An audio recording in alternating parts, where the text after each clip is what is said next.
the gospel authors, when they wrote what they wrote, they were genuine in their beliefs, but were they right? The conclusions that they wrote.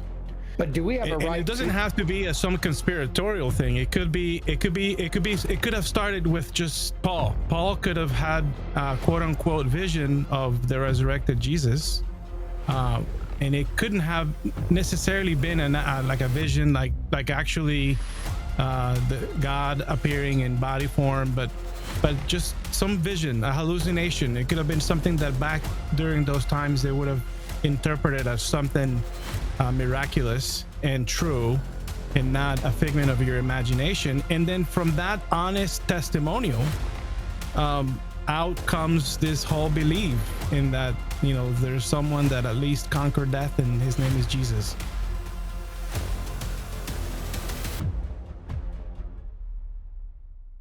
Welcome to another episode of Apostate of Mind, a channel dedicated to critical commentary of the Bible and the Christian religion. On today's episode, I've got a replay for you of a live debate / discussion that I had a couple of weeks ago with apologist Dr. Stephen Boisey, who is an expert, among other things, on the canonization of the Christian Bible, where we take a deep dive on my reasons for not accepting the New Testament Gospels as reliable eyewitness accounts of the events of Jesus' life. So can't wait to see what feedback you may provide and what y'all have to say. So without further ado, let's get started, and we'll key up the video. Don't forget to like, subscribe, and drop us a comment if you've got any feedback, comments, or questions.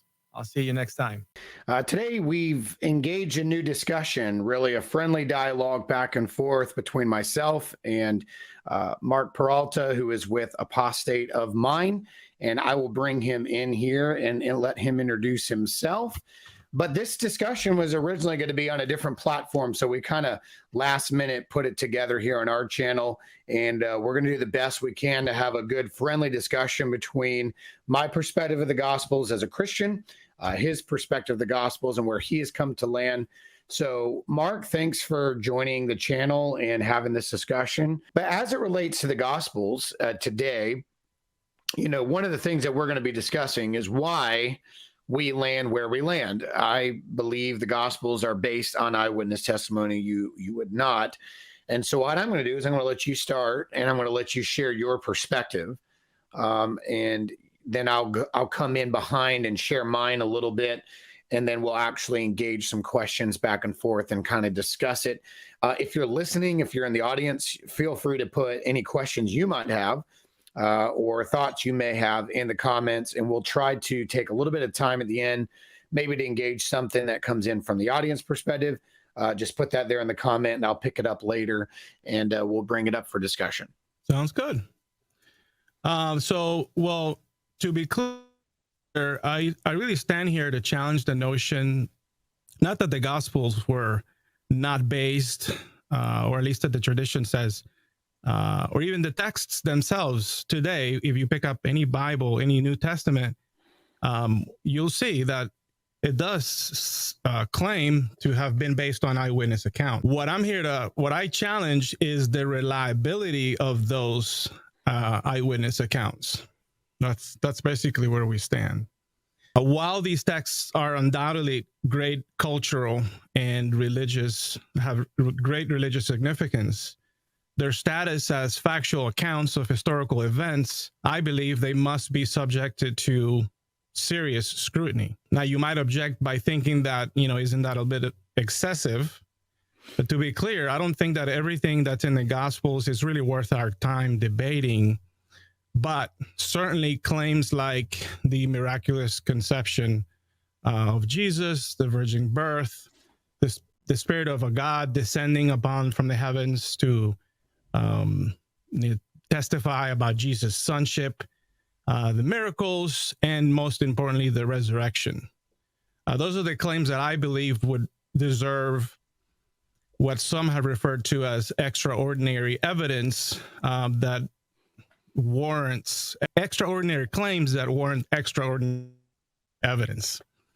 And that's sort of where we stand today. I don't think that I have enough reason to believe that these gospel accounts were actually accurate, even though it says today that they're based on, either the witness testimony or Matthew or John or Mark, as the tradition goes, and so forth and so on. And I have several reasons why I don't have enough trust in them anymore. The first would be that the Gospels were originally anonymous. The earliest surviving copies of the Gospels don't contain any names behind them. We know from tradition that the names Matthew, Mark, Luke, and John were added to the texts at a later date, possibly to give them greater authority and credibility, but their authorship has been attributed just simply on tradition. And many scholars today do question the reliability of authorship just based on the fact that there are just no early manuscripts that show a name behind them, which some might argue that perhaps that was just not the tradition of the day. But there certainly are a lot of historical documents from the time that do have names behind them. So I think there's a bit of special pleading with regards to the New Testaments. Number two, the Gospels contain inconsistencies. The Gospels contain significant differences in style, content, and even theology, which suggests that they were written by different authors with different perspectives and agendas. For example, the Gospel of John was written in a highly philosophical and theological style, one that reflects more of a Platonic influence on its delivery and content, while the Gospel of Mark seems to be a little more straightforward and focused on action, which some might argue that, well, they had an intended audience and that's why they're different, but they have enough in common to sort of get them in trouble. And I'll get into that a little bit later. The Gospels were written, number three, they were written long after the events that they describe. Most scholars agree that the Gospels were written several decades after the death of Jesus. The earliest Gospel, Mark, was not written until several decades after Jesus' death, which leaves considerable time for the events to become distorted and misremembered. This also means that they were not necessarily written by eyewitnesses to the events that they describe, but by authors who were relying on earlier sources and traditions. And I think that becomes clear in the Gospel of Luke as being one of those, and perhaps Mark as well, since he was a disciple of Paul, an actual disciple of Jesus. And we'll get to Mark in a little bit. Gospels reflect the concerns of their respective communities. Each gospel reflects the concerns and perspectives of the community for which it was written. For example, the Gospel of Matthew is focused on Jewish concerns and the fulfillment of Jewish prophecy, while the Gospel of Luke emphasizes the universality of Jesus' message and the inclusion of the Gentiles, which is not that big a deal, but it's still sort of, I see issues with that, because if these are actual biographies, they ought to be retelling or describing to us historical events without resorting to catering or modifying the meaning or the content to appeal to a certain audience. Number five, the Gospels contain literary and theological features that are inconsistent with the traditional authors. For example, the Gospel of Mark contains several Aramaic expressions that would be unlikely for a Greek-speaking disciple like Mark to use. Similarly, the Gospel of Luke contains several references to Pauline theology, which suggests that the author was familiar with Paul's letters and teachings, which it seems to be the case. It seems to me, and many scholars, if not most, agree that Paul's letters were written first. And so you have this thing where Pauline theology may indeed be affecting what is supposed to be an eyewitness account. Number six, theological bias for similar reasons. And I'm almost there. I'm almost done. The writers of the Gospels may have had theological agendas in mind and could have included or excluded details that support their message about Jesus, which may not necessarily be historically accurate. Number seven, miracles. Some skeptics agree that the inclusion of miracles in the Gospels makes them unreliable, as supernatural events are not scientifically verifiable, and as many of them do seem to emulate concepts or ideas or feats of heroes or gods of the Greco-Roman world, making those miracles or those claims of Jesus as really nothing, no novelty, just what everyone was already sort of expecting from the Son of a God. Number 8, lack of external sources. And I'm really big on this one. I was really shocked to find out what is actually said of Jesus or Christianity outside of the New Testament writings from like historical sources like Suetonius. We can get into that as well, but I'm not convinced that there's enough to actually corroborate all the events that take place or as they are described in the Gospels. They may provide evidence that there was a character, a historical Jesus, but not necessarily that what occurred in the Gospels was actually true. And then finally, number 9 was Josephus, a source for Luke Acts. There seems to be, if that's the case, I'm not so sure. There's no clear evidence that Josephus was a direct source for the author of Luke Acts. However, there are similarities and possible allusions to Josephus's writings in Luke and Acts. For example, there are some similarities in the accounts of the Jewish revolt and the siege of Jerusalem in both Josephus' Jewish war and in Acts. Additionally, some scholars have suggested that Josephus' concept of 2 ways may have influenced the author of Luke and Acts. However, these connections are not definitive, I admit that, and it's difficult to determine the extent to which Josephus influenced the author of Luke and Acts. In short, without tangible evidence and with such discrepancies, mistranslations, and inevitable subjectivity in the Gospels, I believe that we can't not with confidence claim that the New Testament Gospels are reliable eyewitness accounts of historical events. They may do reflect the beliefs of the people that wrote them and the audience to which they were written, perhaps. They don't corroborate historical facts altogether. So in conclusion, I call on you as critical thinker and seeker of knowledge to approach the texts, which is what I've done with a healthy dose of skepticism, and to view them not objective historical accounts, but rather as literary interpretations of the teachings of Jesus from the respective authors' perspectives, and which is my share fascination with you, and I think most of your audience. Well, thank you for sharing your statements there. And I tried to write down as many as I could so that we could have some talking points there. And I'll just give kind of a quick response by sharing my perspective, I guess, of the Gospels as well. So when it comes to the Gospels themselves, I've thoroughly enjoyed looking into the things that seem to be wrong with them.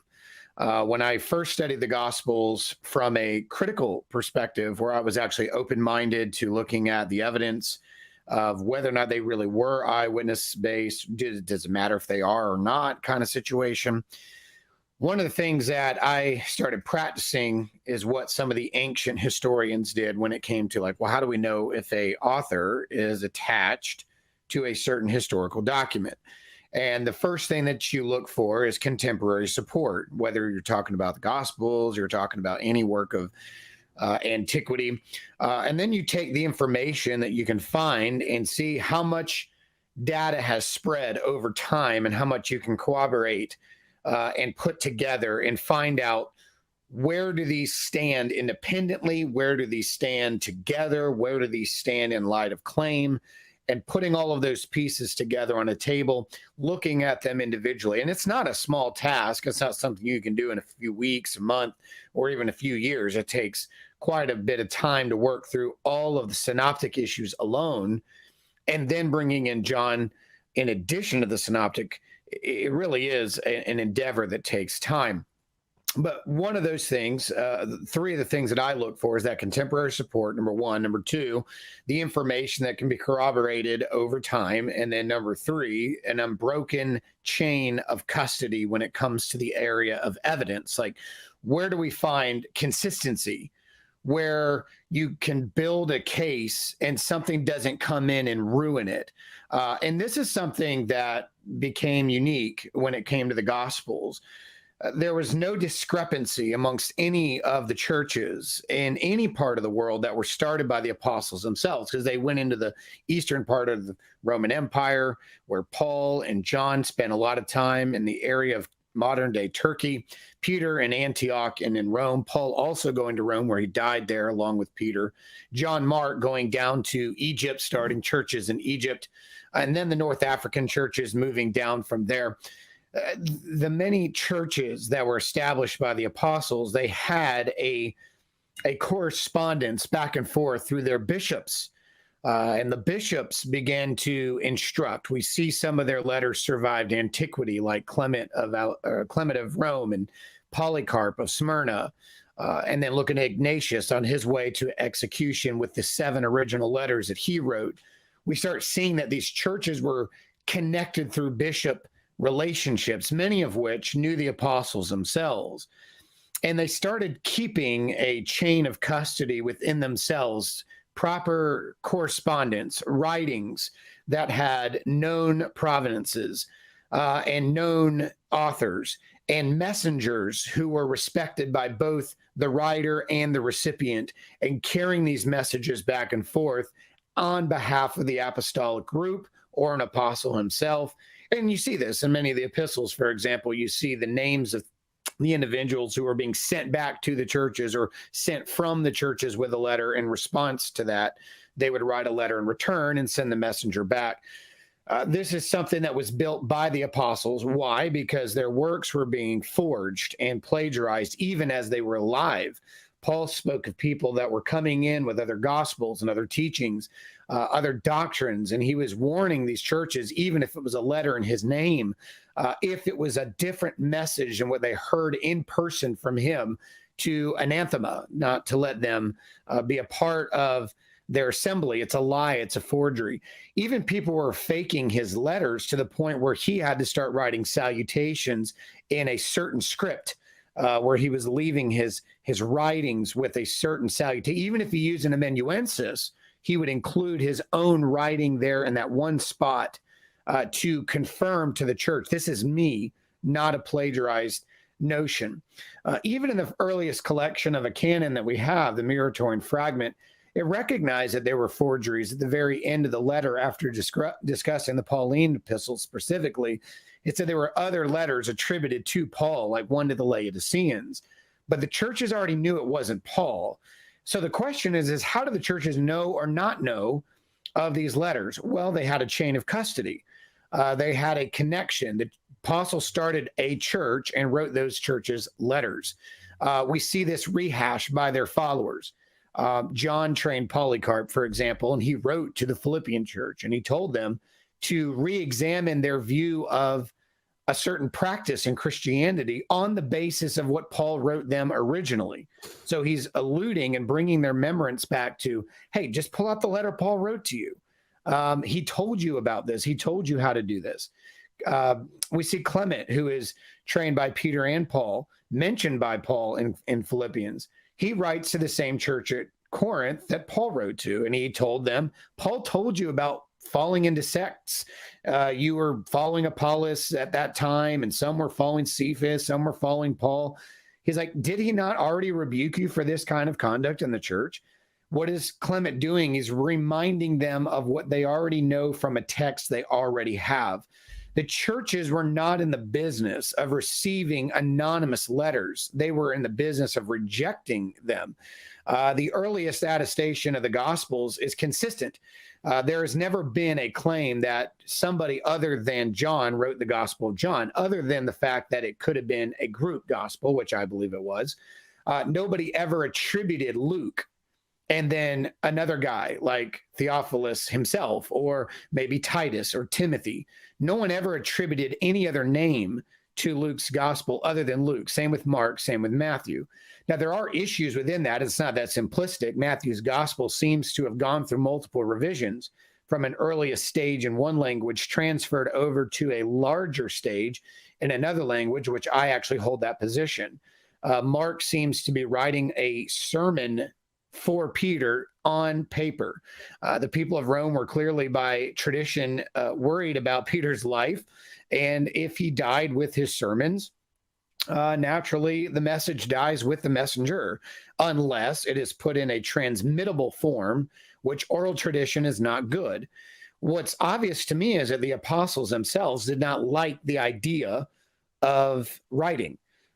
John had to be pushed to get his group to come up with a written account. Mark had to work on behalf of the Roman church leaders to get Peter to approve the work, because Peter was a speaker, not a writer. And that's probably because he was partially literate. He probably wasn't very good at writing. He was probably very elementary at best. John, same thing. They were speakers. They were not writers. That's why you find that others are writing these accounts on behalf of them with their approval and their authority. And the churches knew that through connectivity. So my perspective is that there's multiple facets. In closing, my multiple facets of perspective would be that there are things within the Gospels themselves that would point to on-the-spot eyewitness testimony. I think of what Josephus said about his time in the wars. He said that he was an actor in many of the events, but an observer of most. And that has stuck out to me in how he did his history. And I think that many of the writers of the Gospels were doing the same thing. You can see what I call a direct autopsy taking place in the text. When an alleged writer is involved, which in most cases would only be Mark representing Peter, and then in John's gospel, it'd be John himself. When you see these individuals on the scene, details triple, in some cases go 5 times more in sections where they're just giving an observable moment. And that's what we see distinct between Mark and John specifically versus Luke or versus Matthew himself, is that there's not just observable recordings, there's actually explicit details within that, because these individuals are directly involved in the action. They're there not just as observers, but actually a participant in the scenario itself.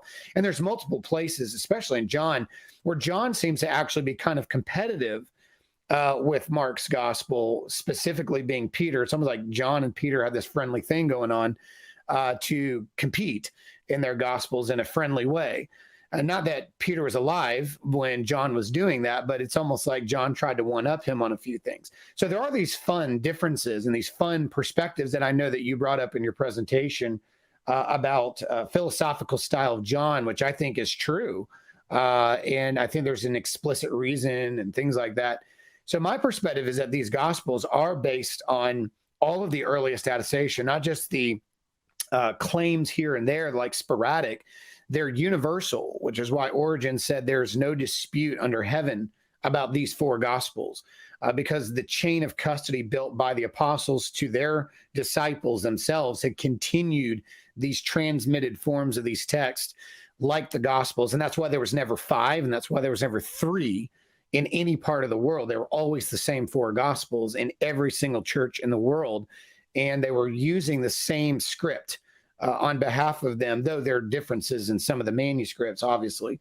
But within that, there was no dispute. The earliest manuscripts all attribute these to the same individuals that the church fathers were already stating they were attributed to. So in my conclusion, I do believe they are based on eyewitness reports. I do believe that there's a lot of direct autopsy on the scene perspectives, and that there was intentional differences of perspective and audience that led for certain perspectives to be listed in one gospel, not the other, or a different dynamic from one gospel to the other, which I think makes them more authentic, not less, because if they had read all the same the whole time, I'd be very concerned that there was some sort of tampering and conspiratorial work within the gospels themselves.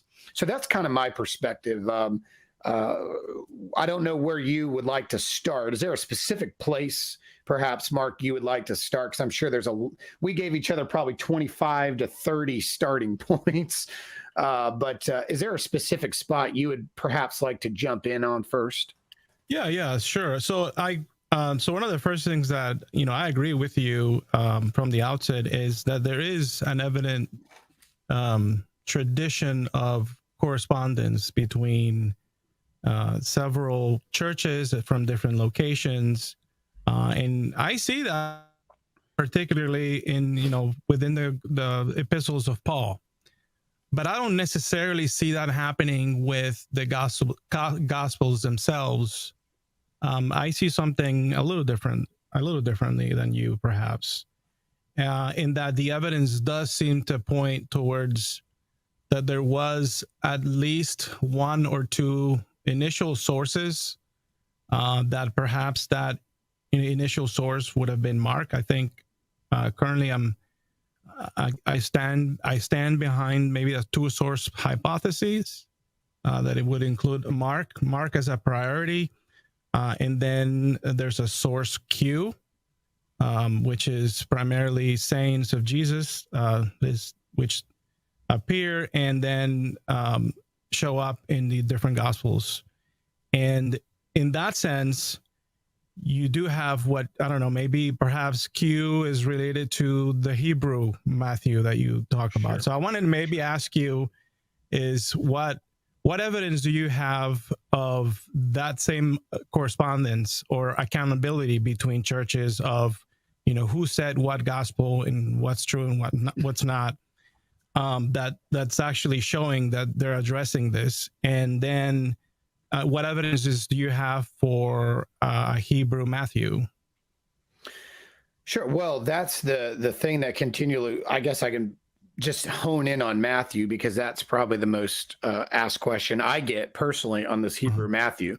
So when you're looking at the evidence, Papias being the earliest, who is trained by John, he was a disciple of John, he states directly, and I agree, by the way, that Mark is the first Greek gospel. I think that he published the first one.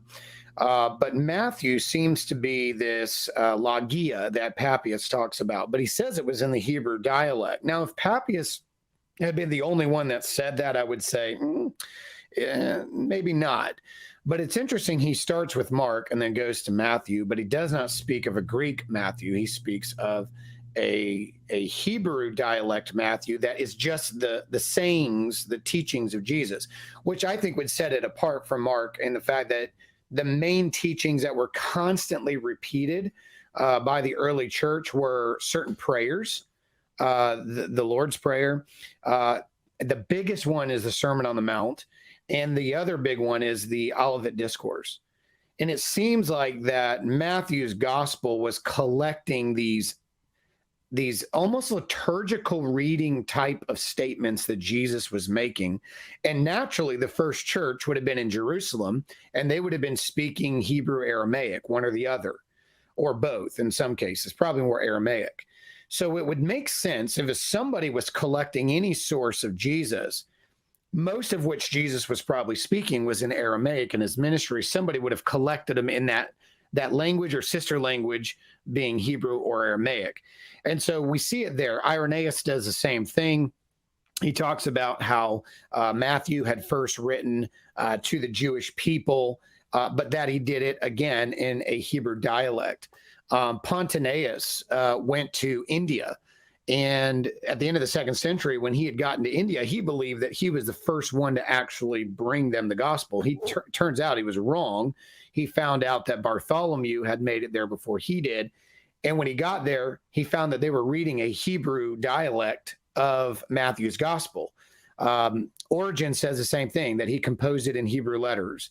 Eusebius said the same thing. Jerome said the same thing. They're all saying that he had written something in Hebrew that was just this collected statements, or these logia, as Papias states. So to me, the earliest stage of this Hebrew Matthew demonstrates from the patristics and the fathers that they knew of a circulated text. In fact, Jerome claimed to have an actual copy of it from the library of Caesarea that was given to him, that Pamphilus the martyr had compiled and apparently did some textual critical work on, and he was able to translate that in Rome.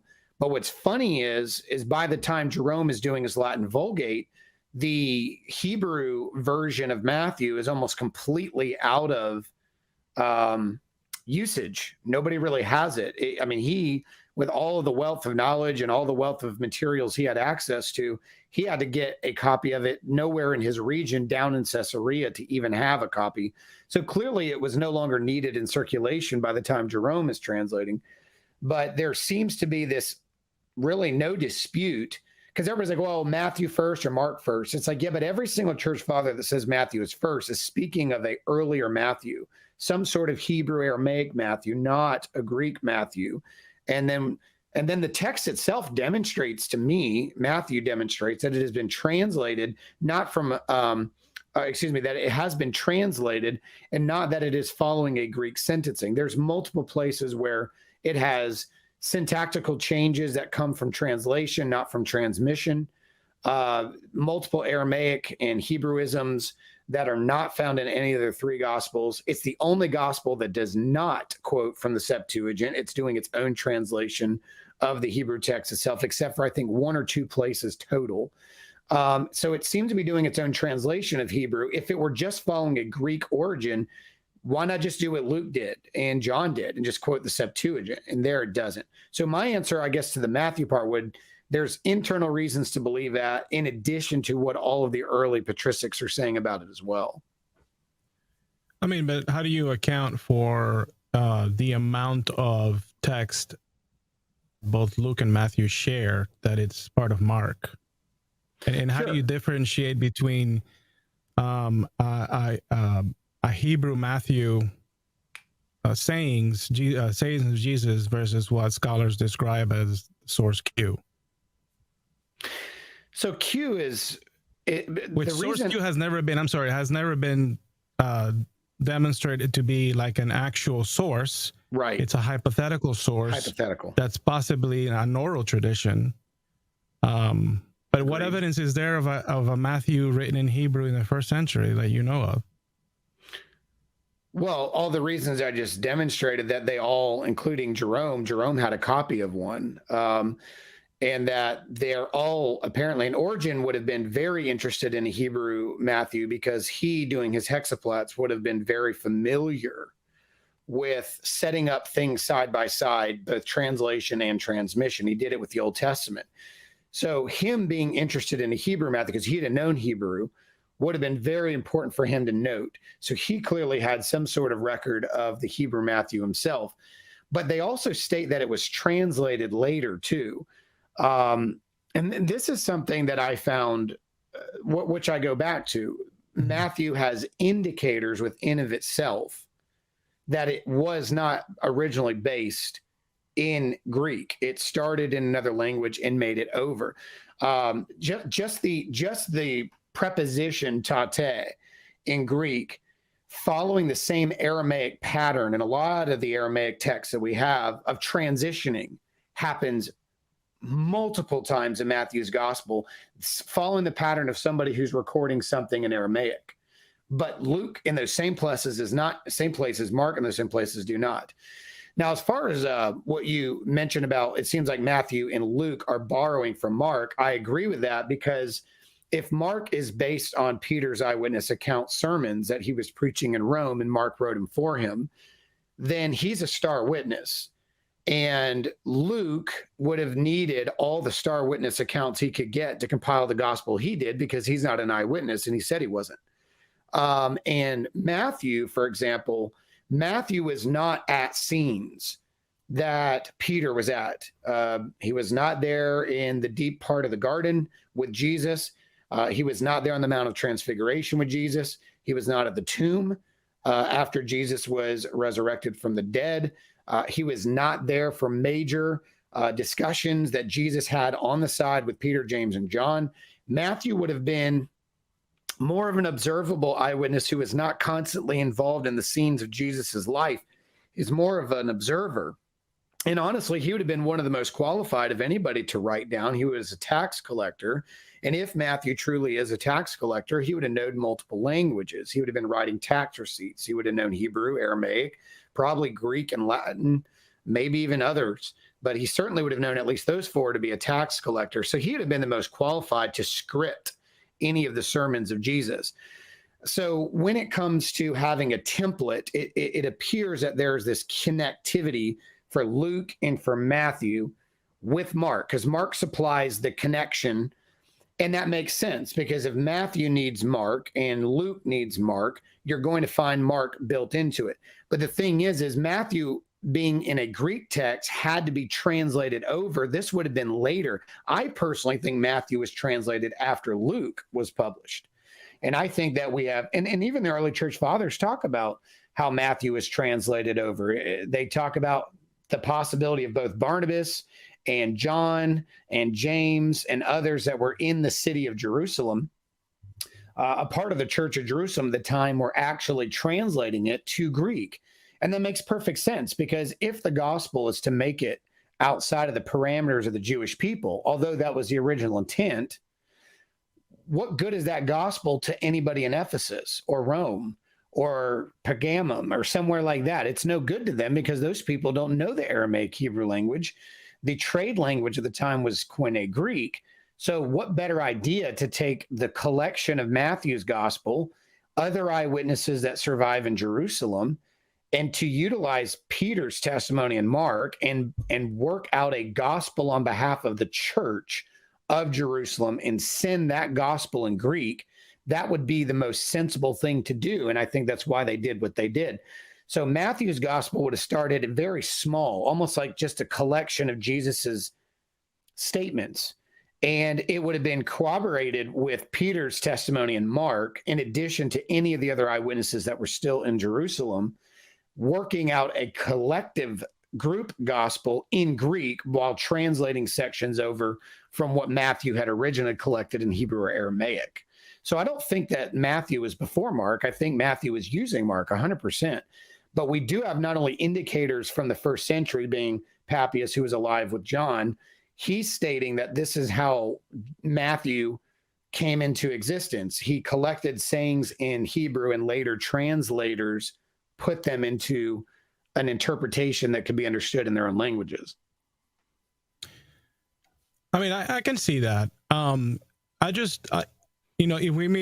If we can maybe bring this down to just like a simple conversation, right? Like if we're talking about something that would constitute as an eyewitness testimony, Mm-hmm. I mean, surely just within this 5-minute conversation, you can realize just how complex seems to be the literary sources that are at play in these gospels. That what you would expect if what each one of these gospels is a person that was written by someone that was there as an eyewitness, seeing what happened, that this person or any person, if it was a true eyewitness, they shouldn't have to rely on some other tradition and having to collect things and sort of like make composites of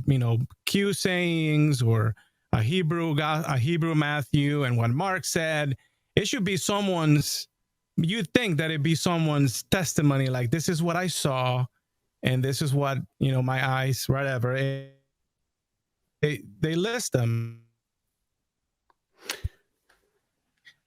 You still there? I'm sorry, it cut out for a second. You still with me? They're not that testimony. Screen went out for us. You still with me? Okay, good. Okay, sorry. I just make sure you're still there. Yeah. So I'm not so sure if this sort of is asking a question, but I mean, how do you account for all that? Like, what is your view on divine inspiration? Like, how did the Holy Spirit just work out this whole strategy to make all these different traditions fit, or how do you foresee that happening? Yeah, well, kind of going back to that first point there, if it was simple, I'd be worried. if this was put together in a simplistic way, I would personally, as a Christian, if the Gospels were compiled under no problems, no issues, no run-ins, no cooperating, no independency in places, I would be overly concerned at the simplicity of the Gospels, because nothing that happened was simple. These are people that were under strict persecution at times. Documents had to be done a certain way. That's why I think there's certain details that people are left anonymous in the synoptics, that John comes behind later and reveals names, because by the time he's writing, they're dead and it wouldn't matter. He seemed to protect people. The Gospels were protecting people that were involved in the sceneries. If it were simple, I'd be concerned. The fact that Matthew needs Peter is a good thing, because Matthew may have been there, but like I said, Matthew wasn't there for everything. Matthew was not there for the Mount of Transfiguration. He was not there when Jesus first called the disciples off of their fishing boats to come follow him. Just like Peter in Mark's gospel is insufficient by himself, because what John tells us later is that Jesus had a story before Peter showed up on the scene and long after Peter left the scene. And so John's able to start further back than Peter, because he was actually not naming himself in the scene with Jesus, spent that evening with him after John the Baptist proclaimed him, and that he remained a disciple with Jesus long after Peter was killed. So they do need each other in that regard, because even though they may have all been on the scene, multiple perspective is necessary to give a better picture. And Matthew cannot produce a gospel by himself that would be sufficient to represent the fullness of the narrative without the aid of other people like Peter, or perhaps stories from James the Just in Jerusalem, who would have been a family member of Jesus, who can recount things that happened to Jesus's family when he was like the story of the wise men coming to Jesus when he was probably a toddler. Matthew would know that. Peter would know that. But if Matthew knew James, who grew up in the same house with Jesus, who was a bishop there in Jerusalem, the first bishop of the very first church that was ever started, then James can supply things to help Matthew's gospel, both in lineage, his story as a toddler with the wise men. Matthew can't produce that. Mark can't produce that. John can't produce that. Paul can't produce that. Luke can't produce that. But James the Just can. He grew up in that household. He knew Jesus from a child as being his half brother. So no doubt to me, I would be concerned if they didn't have correspondence amongst themselves to compile narratives to make a gospel, because then it would be, to me, suspect that they were just making this up off their own intuition or their own theories, or perhaps their own perception without being in check. As far as the divine inspiration side of things go, I don't think this is something they constructed later. I think Jesus instructed them that they were going to do this. For example, in John 14, Jesus said that he was leaving. He said, I'm leaving. He said, but I'm not leaving you comfortless. I'm sending the Paraclete. And so he says he's going to send the Spirit. Then he reveals himself to his disciples. And Philip, had asked the famous question, show us the Father, it would suffice us. And Jesus said, I've been with you this whole time, and you're asking to see the Father. He that has seen me has seen the Father. Then Judas, who is called Thaddeus in other Gospels, Judas not Iscariot, states, are you going to reveal yourself to the world and to us, or just us? And Jesus gives them this long answer. He builds this long answer and tells them basically, the commandments that I give to you, those that obey them, I will come make my home with them, and so will the Father. The problem with that is Jesus didn't write a single word. We don't have any documents of Jesus. We don't have any writings of Jesus, just like we don't have any of Socrates or any of these great teachers of their time. Their disciples wrote what they taught and said. That's exactly what happened. Exactly the tradition of prophets in the Hebrew Bible. Say that again. And that wasn't exactly the tradition of the prophets in the Hebrew Bible. Oh, sure it was. They wrote their own message, and and to be suspect of no correspondence between the Gospels, because that might point towards a conspiracy or something. I would say not necessarily. And where do you get that criteria? Because that's not necessarily the criteria or a criteria to say validate the writings in the Hebrew Bible as well, where there's not necessarily a correspondence between churches or locales. I mean, why would that criteria be something that would be positive evidence of the reliability of the Gospels? Well, I might need you to re-ask that second one. The first one, that's true of a lot of the prophets. Elijah and Elisha did not write any of their text. Even Jeremiah himself had Baruch write his text for him. So not all the prophets wrote their own texts. Many of them were orators, they were speakers. But in that count of John 14, he tells them that they, his disciples, were going to be the ones who recounted his statements, his commandments, his teachings to the world that Judas was asking about. He had already informed them that he was going to leave, but his message was being entrusted to them. And he states that the Spirit would bring back to remembrance, because he knew their human inefficiencies to remember and to recount. And the writers admit that. John, multiple times in the Gospel of John, says, we didn't understand this at that time. We didn't understand these things. He said these things, but at that point, we did not understand it. They were admitting to their inabilities to rehearse and understand events that they became clear about over time, which goes with what Jesus said would happen. I'm sending the Spirit to bring back to remembrance. So not all Jewish prophets did write. They did have other people have to write on their behalf. Now, your second question was about the churches. Can you ask the question about the churches? So referring back to you said that I'd be suspect if there were no correspondence between the Gospels. And I said that that's not necessarily a criteria that one would require or expect to see from, say, the writings in the Old Testament. Well, that's in regards to the New Testament, the events that were being published. Let's take John's gospel. I think it would require that, because John himself was writing with a group based on what we do know of John's gospel and its origin, both from the Muratorian fragment as well as from the Antimarcionic prologue and Clement of Alexandria. They all state that John was writing on behalf of multiple people that were a part of his group. I call it the Johannine community. So having the capacity to put together a better gospel because multiple people are there would be good, because Jesus was not just commissioning a single person. Like Jeremiah was commissioning Baruch. God said, have your scribe or your friend Baruch here write these things for you. Whereas Jesus didn't commission like a single individual. He didn't say, all right, Matthew, you're the most skilled with a pen, or anything like that. He told all of his eyewitnesses that were there in the scene, you're going to tell my commandments. You're going to rehash my story to the world.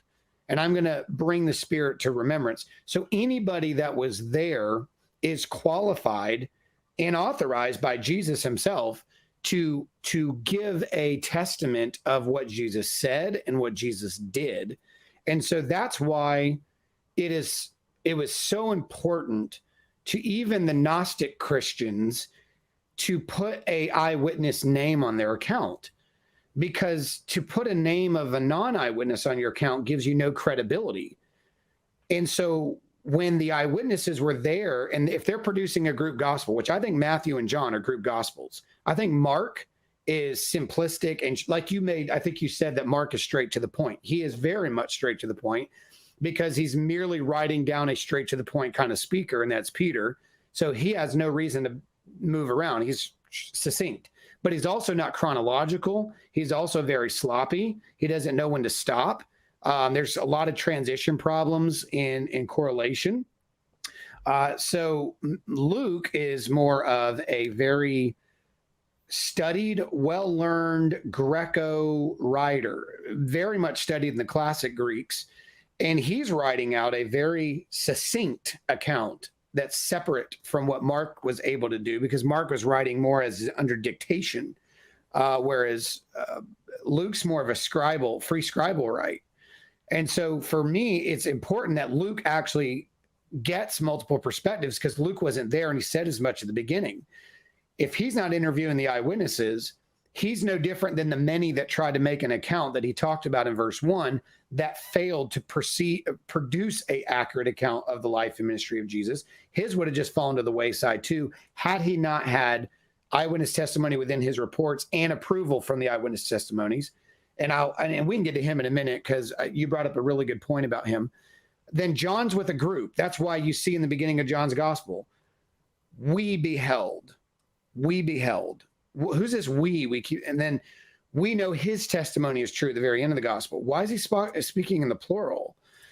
Because I think it's a group of people that are actually putting this gospel together, not just John himself. So I think Matthew was translated and published by Matthew himself from his account of what he had recollected as a scribe to Jesus's ministry, his sayings. He also brought in Mark, Peter's statements about Jesus. He used that as a template, integrated his own understanding and teachings of Jesus with Mark. That's where you get this Matthean perspective. And then you have this connectivity even to Luke in some ways, almost like Matthew is familiar with Luke. And I know there's people that just debate which one was after which one. I think Luke was actually before Matthew, and I think you can see some of that in Matthew. But then you also see information that comes in from the family of Jesus, bloodline, childhood. Where does that come from? Well, he was in Jerusalem with James. James, not James, the brother of John, James, the brother of Jesus, who grew up with Jesus. So he's going to implement James's story there. We see multiple facets of Matthew where it's not just an independent work, a guy working by himself. It is a group of eyewitnesses publishing it. All of them are group testimonies, gospels, in my opinion, except for Mark, which is why it's the most direct. So, I mean, I think I agree with most of that. Certainly, there does seem to be a lot of interplay between the Gospels. I see other things that I think they're a little different. I see things a little differently. I see Matthew sometimes. Well, first of all, Mark is not always succinct. Mark sometimes rambles on, and some of his narratives are providing more information than other gospels do provide. Sure. And where you might theorize that perhaps Matthew is cutting stuff off. You know, he's leaving some details out, it seems like. And at times he even disagrees with his counterparts. You know, he disagrees with Luke on passages that are, like, to me, very, very significant. Like, for example, the birth accounts and what goes on, you know, during that first year of Jesus. You know, where do Joseph and Mary start out? You know, Matthew seems to have them start out in Bethlehem already. And Luke, they're not in Bethlehem, they're in Nazareth, but they were required to travel to Bethlehem for a census. Mm-hmm. The birth news was given to Joseph in one, to Mary in another, and that doesn't mean that both things couldn't have happened, but you do have to wonder why they're so different, why the journeys that they take. You know, one goes to Egypt, the other one doesn't necessarily go to Egypt. So what's going on in there?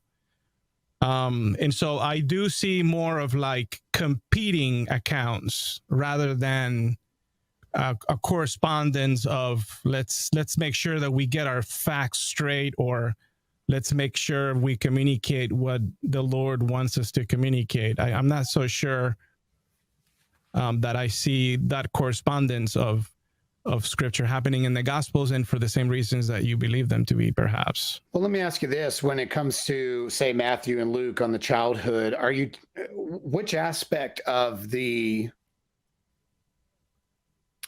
saying that one came from, one indicates, being Matthew, he was already in Bethlehem. Mm-hmm. They start out in Bethlehem already. Traveling to Bethlehem. So are you taking the scenery there, I guess, when Jesus was met by the wise men versus his birth narrative coming into the scene where, there's the shepherds that come. And I guess, would you say that that's all in the same time, I guess? And that's why they seem to be different? I think just based on just a plain reading of each of the narratives, you ask yourself, where are they living? Where does Matthew have them living? Because he doesn't mention anything about the census. He just has them start out in Bethlehem. And, he's born, and then they go to Egypt because of the fear of the killing of the babies. Whereas Luke starts out where they are actually in Nazareth, and he talks about the census of that Joseph needs to enlist, which, by the way, it seems ridiculous to me. Or, I mean, that's maybe a little harsh, but it seems sort of inadequate to ask people to travel to their homeland or hometown, and in the case of Joseph, to a place where would have, years ago. Like, why would you have them go back to somewhere? Like, if I would ask that for a census to travel to Colombia and enlist there for an American census, that it doesn't work. And it just seems rather suspect. It seems like an excuse. The birth location, it takes place. There's no mention or anything that hints of a stable. Now, you could argue the visitors come at different times, and that's why. But why wouldn't Luke mention the Magi? That seemed rather significant. But he doesn't. Yeah, so that's a good question. And it's things like that, Yeah. Yeah, and they definitely, I think there are a couple years difference.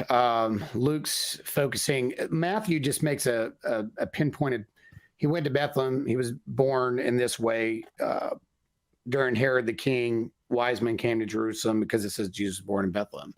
That's it. That's all it says. But between verse 1 and when the Magi actually get there, when they see the star, it would have been probably a year to 2 years before the wise men actually made the trip from the East Persian area and made it over to Jerusalem. So this is so I get in trouble with Christians every Christmas on this point. I always say, you have your wise men at the stable scene, but you actually should probably put them somewhere on the other side of your house, because we always in Christendom have put the shepherds and the wise men all at the manger scene. And there's actually no evidence to demonstrate the wise men were at the manger scene. There's two reasons. One, the shepherds were told you'll find the babe wrapped in these swaddling clothes in Luke's gospel, whereas it talks about the star that these wise men saw was over the child. So the child there, that's a different word. It's a different Greek word than babe. The child there indicates more of a toddler age, whereas the babe is obviously infancy.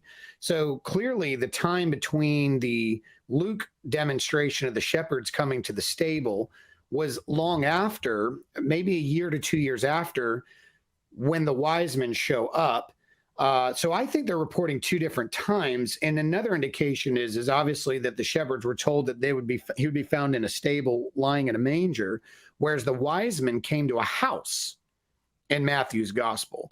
So not only is it a different scene, it's a different time, it's a different location. The child is listed as a different age, just in the Greek wording of his identity as being a babe versus a child. And the realistic expectation that these wise men seen this star, they were kingmakers. Why would Matthew focus on the wise men and Luke not? And then Matthew focuses on the Egypt trip, Luke does not. Well, because Matthew's making a point, and you made this in your opening, and I thought it was a well-observed point on your part. You stated that the differences of philosophy as well as the different audiences. Well, if Matthew's trying to point to the fact that Jesus is the king of the Jews, you killed your king.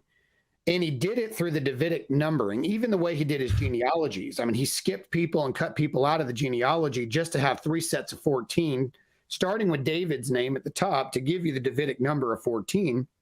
He's already demonstrating this child is a descendant of David.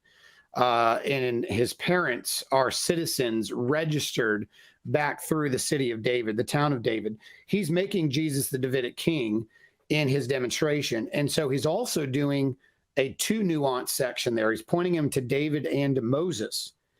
And multiple places in Matthew's gospel, you see these parallels between Jesus and Moses. After all, the Messiah was told by Deuteronomy 18, Moses said, a prophet will come like unto me. So there's going to be similarities. The killing of babies, which is what happens there in Matthew's account. Moses went to Egypt and was called out of Egypt. Jesus, Egypt, called out of Egypt. There's connectivity to the Mosaic connection. Moses received the law on a mountain. Jesus delivered that law on the mountain. There's multiple places in Matthew that parallel with Moses, where Jesus parallels with Moses. So Matthew's focusing on that perspective. Luke is, in my opinion, a physician. He's more interested in why this child, how this child could have been virgin born, the livelihood of his family, which Luke met with James based on the Acts accounts of Paul's ministry. If he's with Paul during that second, third missionary journey, he would have met up with James for a large amount of times. He would have also received information from James. He would have been more interested in that dynamic than Matthew and vice versa. So again, this is where they're unique to themselves because they do have different audiences and they are focusing on different elements. Matthew is pointing to Jesus as King of the Jews. Luke is pointing to him as a servant of men, and he's going to collect the data that fits to what his audience needs to learn and know about Jesus, whereas Matthew is going to do the same thing over here. I don't think it's an issue of rival as much as uniqueness that's needed, because Jesus was a multifaceted teacher. Most of what he said, I mean, you could probably relate with this as much as I can. You go to a public speaking, it doesn't have to be a sermon or by a preacher. It could just be any great figure gets up and speaks.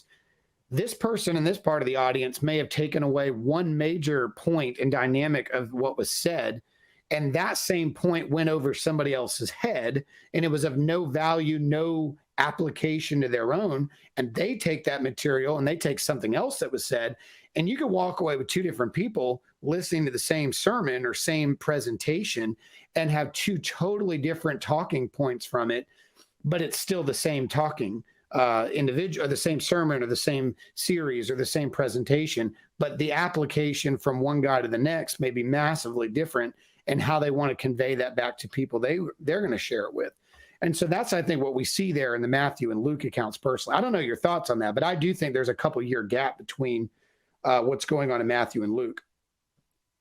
Oh, I'm not so sure what the gap is between Matthew and Luke. Isn't it like maybe 10 years? No, I mean about the narrative of Jesus being born, the wise men showing up at the toddler age of Jesus, the recording of the full journey. Matthew's just kind of not even dealing with that. He's just going straight to kingmakers came to Jesus, because that would have been Jesus is King of the Jews, and it was established from his birth into his childhood that he was even anointed by kingmakers as a king, or recognized by pagans as a king. Mm-hmm. So, I mean, what I think is that perhaps, they do have some historical kernels that they share that you can be like, all right, they're at least describing the same event in history. But the very fact that that each writer resorts to certain what I would define as literary tools, namely the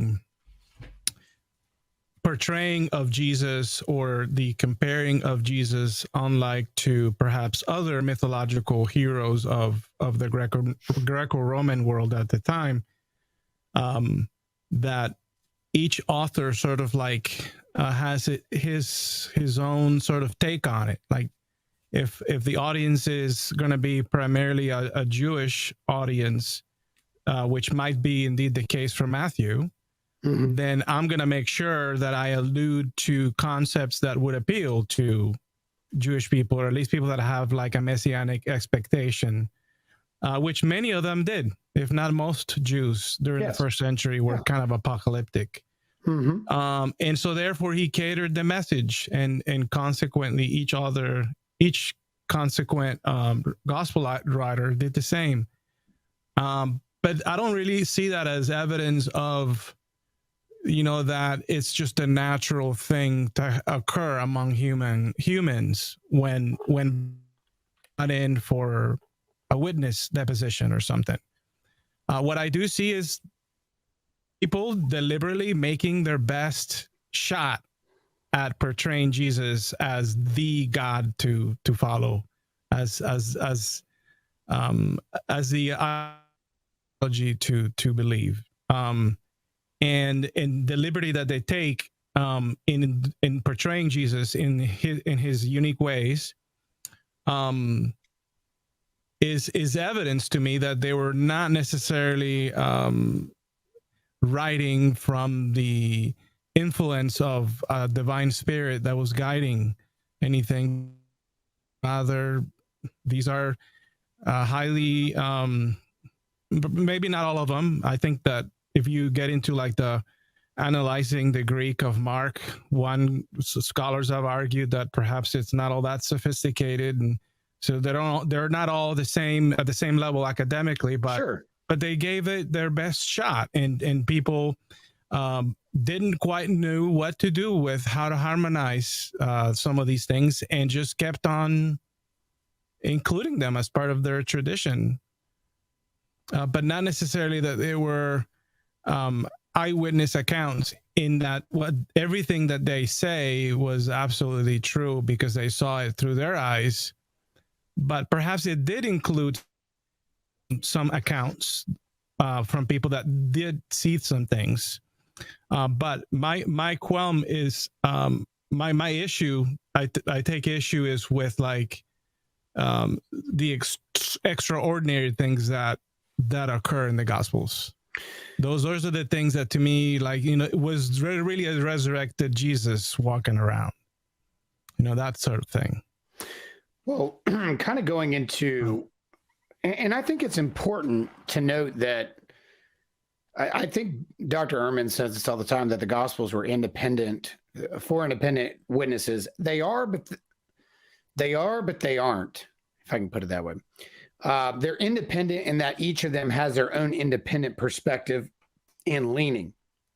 They're not in the fact that three of them, two of which I believe are heavily relied upon one of them. So they're not completely independent. Like Matthew's not completely independent. Luke's not completely independent. They're dependent on Mark, but they do have their independency. Obviously, there's Luke and material that is not in Matthew and Mark. And then there's Matthean material that's not in Luke and Mark.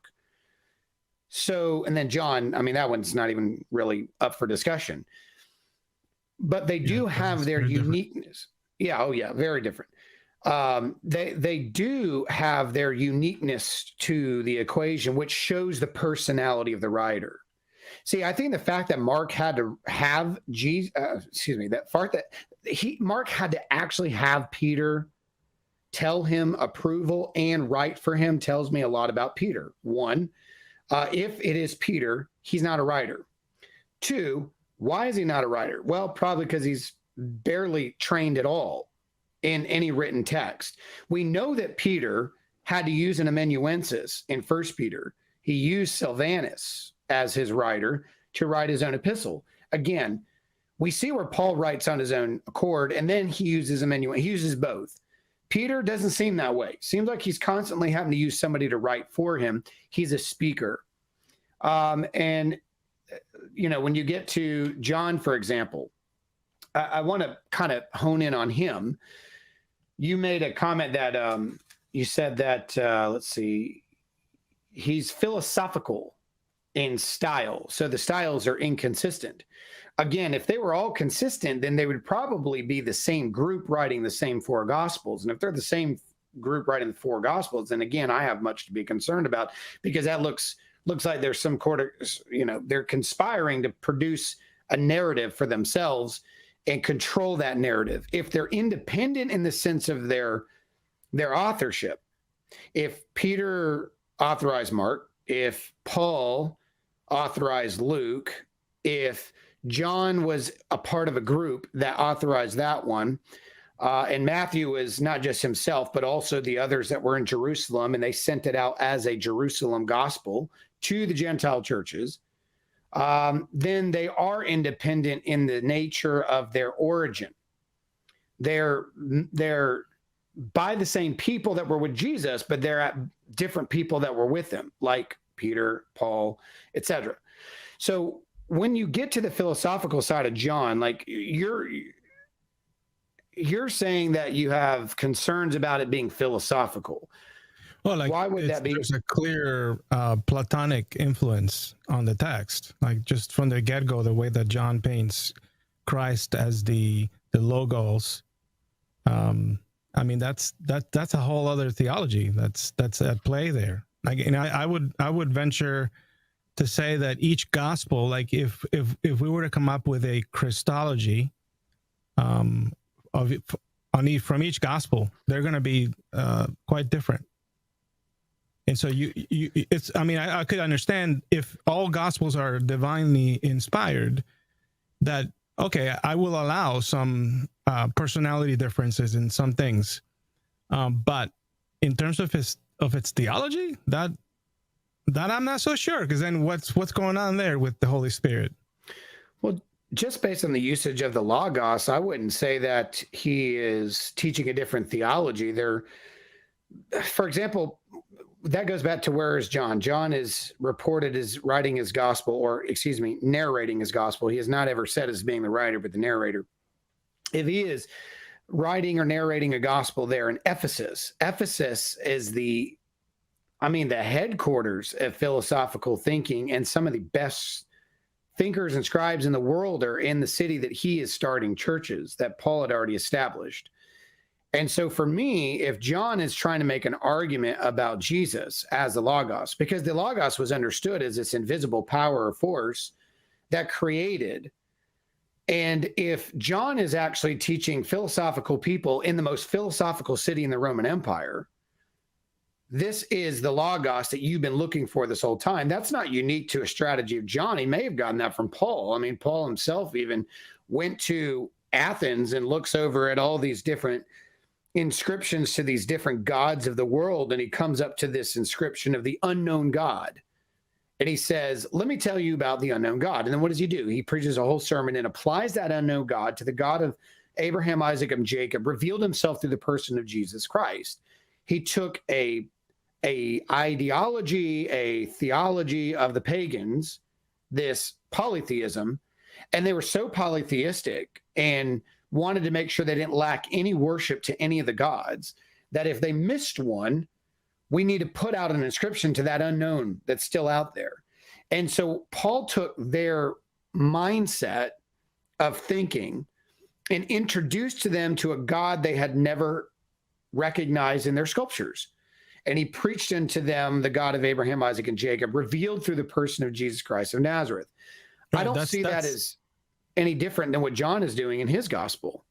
Well, that's the Hellenistic Platonic influence that I'm referring to. Because if you question that perspective, namely, would that be something that would come from Judaism? Like, is that what the Hebrew Bible teaches? Well, Jesus told him to go. Because it seems pretty clear that the God of the Jews, which gets rebranded as the Father in Christianity, is a named God, and that's pretty clear. I mean, it may be lost in translation, because when you read the Old Testament, it reads Lord, uppercase, all uppercase, or uppercase L, if it's Elohim. But clearly there's a name for this God, and he has revealed himself according to the Jewish faith. So if anything, that sort of approach demonstrates a Hellenic Platonic influence of, the possibility of a God that's not just this one being, but rather some immaterial God, and that's what's in play here. I don't know if they're influenced by that as much as they're trying to influence a culture that is influenced by that. To me, this is a strategic move. I mean, if Jesus said to go into all nations and make disciples, you cannot expect to make all of those Gentiles or people with the different backgrounds Judaize perspectives. And that wasn't what Jesus was trying to do anyway. He was actually bringing cultural divides even amongst his own people. That's why the Jews couldn't stand him. I mean, he was sitting there eating with people of moral corrupted values, and then he was sitting there having conversations with Samaritans. I mean, that's why they had an issue with Jesus, is because he was breaking cultural barriers and actually demonstrating that each cultural perspective had elements of truth, and those same truths could point back to the same God. And that's what he did. He broke the cultural barrier in John 4 with the woman at the well. Well, our Samaritan Pentateuch says that the place of worship is here, whereas your Jewish Pentateuch translations say that it's in Jerusalem. Jesus pretty much eliminated and said the fact that God should be worshiped by his people was never meant to be in a place but in a person, and pointed to himself. He broke the barrier about perspectives. And so what I think that Paul was doing in his ministry to Gentiles, and then John had to learn this himself going to Gentiles in Ephesus, is you're not going to Judaize Greeks. In fact, they even agreed in their Jewish council not to do that, not to force the Greeks and the Gentiles under circumcision, not to force them into eating the same dietary laws that they did. They agreed not to do that to the Greeks. They agreed to let them be Greeks and let them be Gentiles. For me, if the Greeks had always believed in this idea of this invisible power, this force that created all things and sustains them, but that there is no connectivity between creator and creation, for John to make that an argumentative point to say, you guys were right. Your philosophy, your Stoic or your Hellenistic philosophy, pointing to this one creator who created and sustained this invisible power. Let me tell you who he really is. See, to me, that's meeting people where they are. That's meeting them to where they understand creation, sustainability, universe. But you're not changing your message by saying, but it's not, they didn't turn it around and say, oh, but you were right. It was Apollos. Or it was one of the Titans or something like that. They didn't agree with their theology of it. They're actually pulling them away and saying, your view of God or gods was partially right. There is a Logos. But let me tell you who the real Logos is and who he was and what he did. And so what John did was brilliant, in my opinion, by taking the most philosophical people in the world, wrote a gospel that they could correlate and understand, pointed them to Jesus as being the Logos that they were seeking and trying to understand all these years, that they should stop searching for this mysterious force and realize that that power that created actually became a man. And so if John believed that was true, it would make sense that he would start from their perspective, their understanding, and bring it to a person, because that's what Jesus does through the rest of John's gospel, is he stops pointing it at locations, names, like, oh, worship here, worship there. No. Worship of God was always meant to be in a person, not a place or a perspective. And it seems like John follows that same trend that Jesus was doing in John 4. That's my perspective. Yeah, I mean, you could sort of like paint it that way. I just feel like it just seems rather convenient that the times in which the New Testament authors wrote these Gospels were times where those ideas were already in circulation. Like, the belief on resurrected gods was already a thing. The belief on the need for a savior or some divine figure to take you to the other side, if you will, after you die.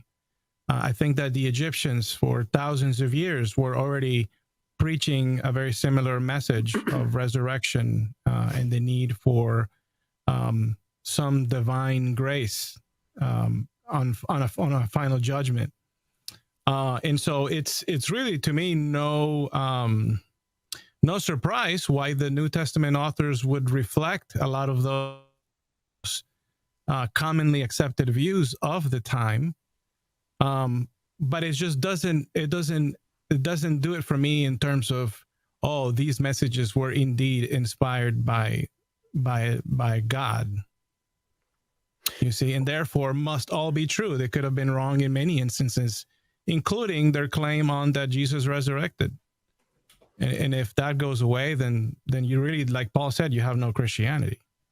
Well, of course. But would you not expect eyewitnesses, if they actually saw, touched, and felt the resurrected Jesus, to report? I mean, that's what they're claiming to do. They're claiming to report what they've seen. They spent 40 days with him after his resurrection, had meals with him, touched him.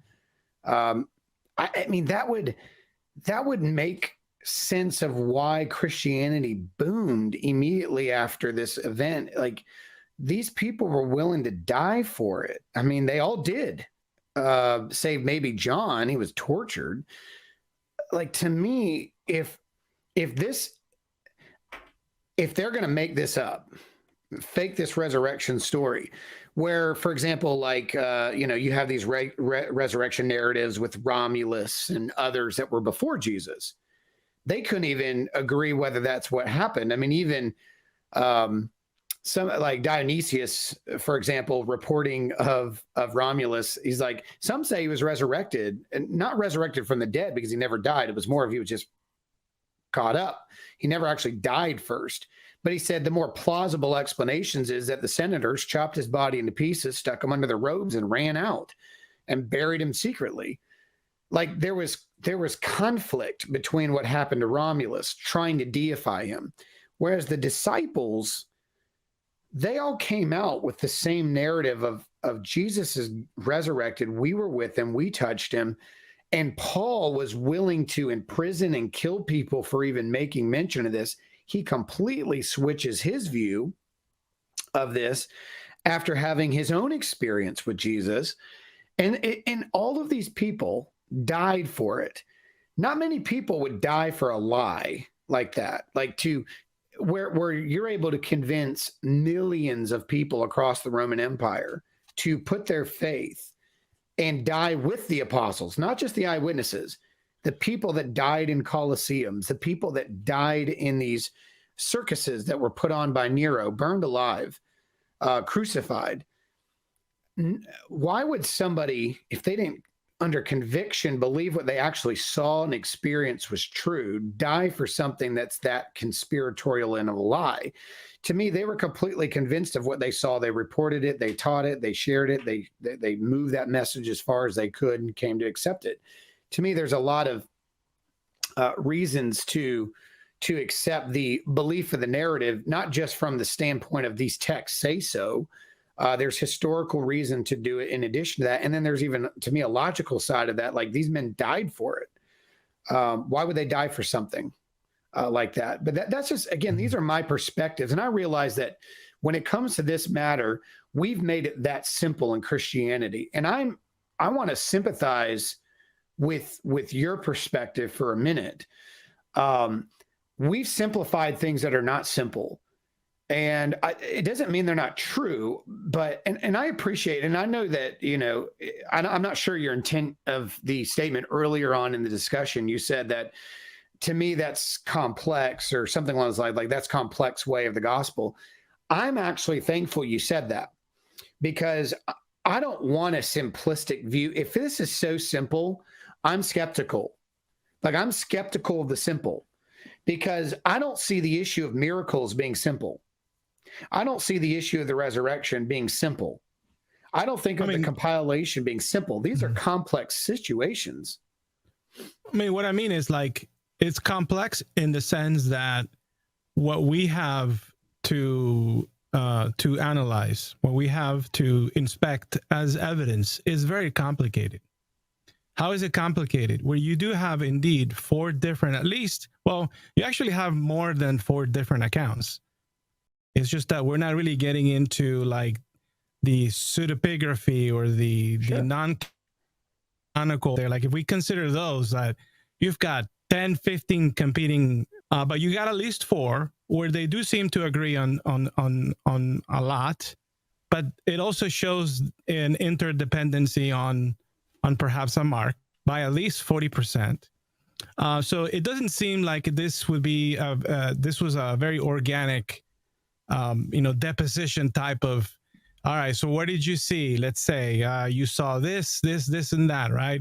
These were very sophisticated accounts that are doing a lot, and that's why I'm referring to it as perhaps you're right. Perhaps some of them had a team of authors. But see, you see that as positive. I see that as suspicious. I mean, did the Holy Spirit need that going on? I'm not so sure. And then when you talk about like the apostles willing to die for their message, like where do you get that if not from the scriptures themselves? Which I see that now as more of a circular reasoning. We need like evidence outside of the New Testament so that you can grant those points, because it's just, how do you know that Peter or Paul died for his faith outside of the New Testament? Well, history says so. Or much later in the church. I mean, I'm talking contemporary evidence, like from contemporary historians. Well, Clement knew Peter and Paul and mentioned both their martyrdoms in First Clement. He's a first century document. I mean, he mentions both their martyrdoms and he knew them both. So, I mean, but even still, like, there are peoples of other religions that have been willing and have died for their faith. That in and of itself does not necessarily make their testimonials true. We have to look at other things, and that's where I see that some of those extraordinary claims on the New Testament, one of them being, and most importantly, the resurrection, that demands, in order for me to accept that claim, we're going to have more evidence than just, well, there are manuscripts from a long time ago that say that this went on. Well, to me, it's more than just manuscripts. A manuscript means nothing. Even an old manuscript means nothing. Where that manuscript came from is what's most important. Kind of going back to what you said there on the, and I know our time's running out here. By the way, I appreciate the conversation. It's been good. Yeah, thank you. Going back to, for example, I'm trying to figure out how to state this with the Gospels themselves. When I say they're complex, I don't mean that you have to try to like pull from here to make it happen. What I mean by that is it's not as simple as one guy sat down one time and wrote a bunch of stuff down and then just handed it out, and the churches just, took it in and said, great, this is wonderful. I have a different view of inspiration than maybe some Christians do. I don't believe that the disciples or the prophets in the past were sitting under some sort of spiritual trance and they're just kind of like writing something that they don't like in a trance. They don't know what they're doing. They're just unconscious agents that God is using. Like, I don't have that view. My view is that God used the personality and the memory. Like when you see in Peter, anytime you see Peter in Mark's gospel, he's the main character. He's the one that when Jesus is talking to the disciples, somehow Peter's the only one addressed. When the disciples are talking to Jesus, somehow Peter's the only one talking. When things are going on and people have to remember stuff, Peter remembers. Well, how does the writer know that? Peter thought to himself. The intentionality, the thoughts, the remembrance of the Gospel of Mark is always back to Peter. He's the one being talked to. He's the one talking on behalf of. The whole narrative is shifted and changed on him, getting it right or getting it wrong.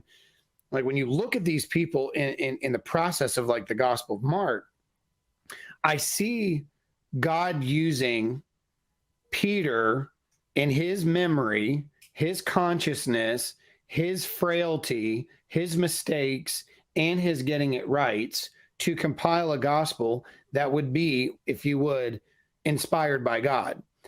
I think that Christians, and I know there's probably people listening to this program that are Christians that think that God was just like inspiration was some mystical, put them in a trance, write things they don't realize they're writing kind of thing. I actually don't hold that view.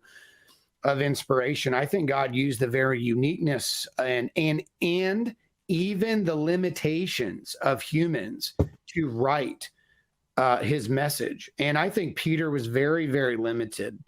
And that is why if all we had was Peter's perspective, we'd have a very narrow view of the Gospels. John had a totally different perspective. John's like he's more of the quiet guy in the room that doesn't say much, but he thinks a lot. Peter doesn't think at all, and he just talks.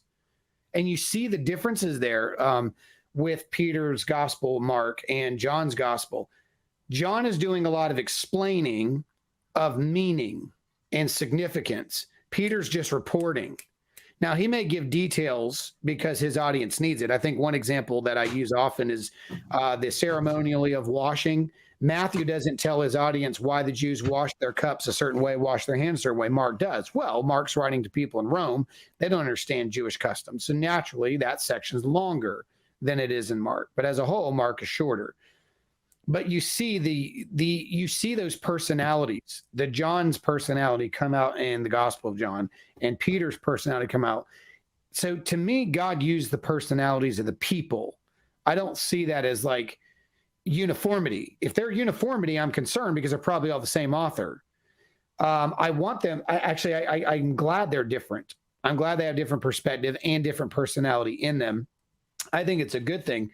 Now, when it comes to the church, let me ask you this. Do you see in history anywhere where anybody else other than Matthew, Mark, Luke, and John were attributed to these four texts outside of those four names? No, I don't think so. And it's been a tradition that's been going on for a long time in the church. I did want to ask you though, in your view of divine inspiration, at least with regards to the Gospels, are you open to the possibility of them being wrong in any way? Yeah, I think that I get asked that a lot because I have Christian friends that actually think that they're capable. I haven't heard anything that would, I'm not a closed-minded person, but when we start getting into the synoptic issues, for example, some of the things that I hear people say are wrong or corrective. I think that we skip so many steps to get to that point. I am an inerrantist at this point in my life. I believe in inerrancy. I don't think my Christian faith would be shattered if I held a view like some of my Christian friends who are not inerrantists. But when it comes to like the synoptic problems, one of the things that I wrote down a long time ago, and I use it quite frequently is, and I actually have it written down somewhere right here, all contradictions contain differences, but not all differences contain contradictions. And I wrote that down a long time ago because what I think we've done in a lot of the synoptic problems is we've called things contradictions that are actually just different. And every contradiction will contain a difference. But just because something is different doesn't mean it's contradicting something else. There are differences. Sure, I mean, and it sounds very powerful. It sounds very, contradiction. But I mean, even if they're not like clear contradictions, because I think maybe what you're referring to is like a formal contradiction, like to affirm something and deny it at the same time, right? Sure, that would be. But you do have sort of, I do see differing accounts or potentially problematic differences, where the view of inspiration becomes challenging to me. Yeah, one of the big ones, like you have other things like what? No, go ahead. So sorry, go ahead. I was gonna say like the ending of Mark. Why would Mark not add resurrection accounts? What do you mean, post-resurrection accounts? Yeah, you're right. Appearance. Oh, right. Yeah. Well, why wouldn't he do that if that indeed happened? Yeah. So that's Mark was written first. Yeah. Because see, that's why it's important to me to know the origin of Mark's gospel. What was happening in Mark's gospel? He's recording something that Peter is saying. He's preaching, he's hearing these sermons all the time, and he's just recording. And there's so many places in Mark's gospel where it is clear that he is transmitting something verbal and making it written, which is why there's so many improper places in Mark or run-on sentences in Mark, because it's clear he's taking somebody's teaching, public teaching, and actually making it a written account. So for me, when I look at Mark, what was most important to Peter when he was alive was not something on paper. We see that from Papias. Even when Papias was talking about the life and ministry of Jesus, he said, I would rather have the living and abiding voices than a written account. I want the living. I'd rather hear it from the horse's mouth than to read about it in a text. Now, some people take that to mean like, oh, well, that's belittling the Gospels. No, that's not what he was saying. His point was, I want to hear it straight orally, because our culture is different.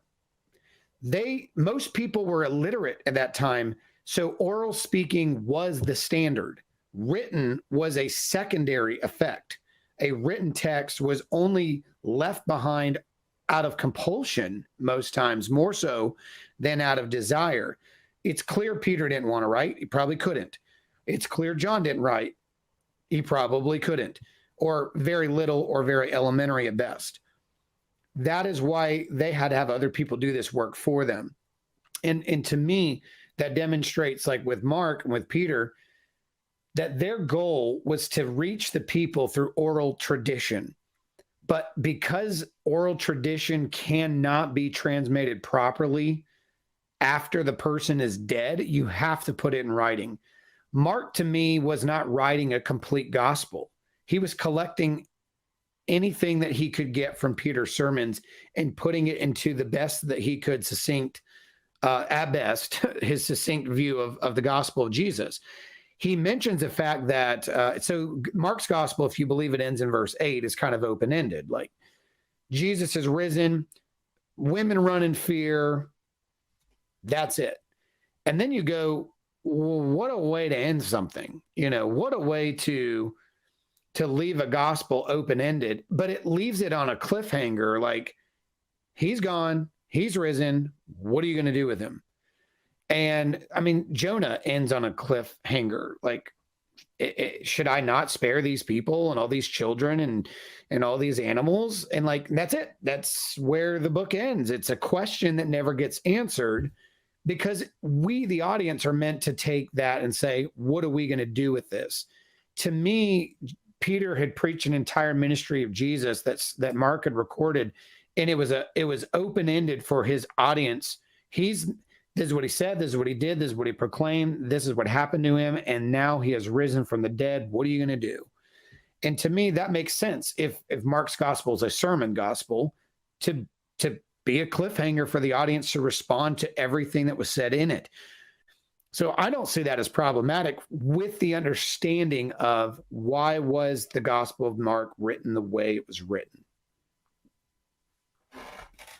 Yeah, I mean, I can see how some of those nuances, like, I'm not arguing that Mark was left undone, or that it was something missing, but I do have to wonder, how do you go from Mark being written first around 70 AD to then Matthew coming out 10 years later with post-resurrection accounts and full-on dialogues and whatnot 10 years later? And like, why would how would Matthew somehow end up having that, and then Mark thought that it was not necessarily a good idea to include those narratives or whatnot? Why would Mark omit to include something that would then become a highly significant piece of evidence for audience to hear and therefore believe? Well, I date the Gospels early. The only Gospel I date late is John. John, I date between 80 and 90, more closer to 90. I actually think that Mark was in the early 50s. But that's another discussion. Well, let's just say it's 70. Yeah. It's not necessarily the majority view, right? Not Well, it was the majority view for the last 2,000 years. It's not been the majority view in the last 80. I mean, the consensus is an ever-changing field. That was always the consensus up until about 80 to 100 years ago. But consensus isn't really, there are others that have different view of that too. I mean, that's been a debate for the last 100 years. There's academics that land differently on both sides, but it seems like the more popular view, yes, is that it is around 70. But that's not like a long time view. That's a more modern current view. That's not something that's been held by anybody at any point up until recent. But again, there's a lot of reasons for why some land here and some land there. But either way, let's just say it's 70. The fact that goes back to what I was saying about what was the standard for the churches. The standard is that they wanted, the messages were delivered by oral teaching of the apostles themselves. This was significant. This was a bigger deal. We see this even in 2nd and 3rd John. Many things have I to write to you, but I would not do it with pen and ink or pen and paper, but face to face. The standard, the priority for the apostles was to first deliver it to the people, because there's less problems when you can do it in a human-to-human way. If you can get in front of 100 people and say it to them, that is easier. That is a lot easier than writing to a group. The writing is a necessitated evil that the disciples had to use, because writings can get plagiarized, writings can get changed and corrupted. That is why it was the secondary form of the church, not the primary form. But because of distance and travel and cannot be at everywhere at one time, like you and I are doing right now, you're in Texas, I'm in South Carolina, we're having a discussion. They couldn't do this. The priority to get to a church at a distance was to send them a letter to get by until they could repeat themselves to them in person, which is what 2nd and 3rd John were saying. I've got a lot I want to say, but I'm not going to do it in this document. I'm giving you what you need to know until I come to you. The goal of Matthew, the actual apostle, not the gospel, Matthew the apostle, or Peter, or John, or James, was not to give people written accounts. Their goal was to actually share the accounts. The churches weren't learning new things in these accounts. What they were given was connectivity to the apostles and something to outlive their life. They're not teaching them new material when they're sending them these accounts. Like, oh, wow, I didn't realize Jesus. In fact, John's assuming in a lot of places that the audience already knows the stories. He gives indicators of things like in John 11 with Mary. He's like, this is the same Mary that washed Jesus' feet with her tears. But he doesn't even tell you the story about that until chapter 12. He's already assuming they know that because they had been taught that. They'd learned that all of these years. He's not teaching them a new thing. He's writing them a secured testimony that was authenticated from them, because the disciples are dying off, and their legend of what they experienced and saw and heard will die with their body. And so the writing was out of compulsion. And that's exactly what Clement of Alexandria said happened with John. It's like out of necessity, he had to write this gospel. And the elders of Ephesus were like, man, you're getting old. You're going to die. We need you to get this down. So the same thing happened with Peter. Peter, you're constantly in life or death situations. You're going to have to get somebody to put this down for you. And that's what Mark did. So to me, the gospel accounts are not enough, really, in the sense of like what we really want in the gospels. Even the ending of John says many, many, many things could have been written that are not. Well, why didn't you write them? Like, why didn't you write them? If there were many things that libraries couldn't contain, why didn't you put them in this text? Because that wasn't the purpose of the text. The purpose of the text was to give the churches a sufficient evidential, experiential text that they could cling to from the apostle themselves and hold to and transmit down to the ages long after they're dead. It wasn't there to tell all the stories they had told before. So the apostles were preaching many, many stories and extended editions of those stories that did not make it into the written tradition. I wish they did, but they didn't make it into the written tradition. Well, I mean, but like, we're sitting here speculating of those traditions, right? But there's not really what evidence do you have of those oral traditions?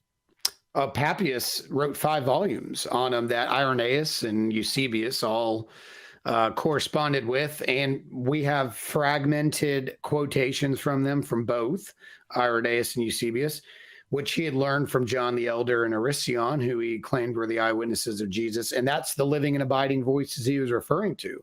He had 5 entire volumes that were in addition to what we have in the Gospels. And so it's more of, again, like that second, third John, I've written these things because you need them, but I want to tell you more in person. The Gospels are sufficient to give us what we need to know about Jesus, but it's not everything about him.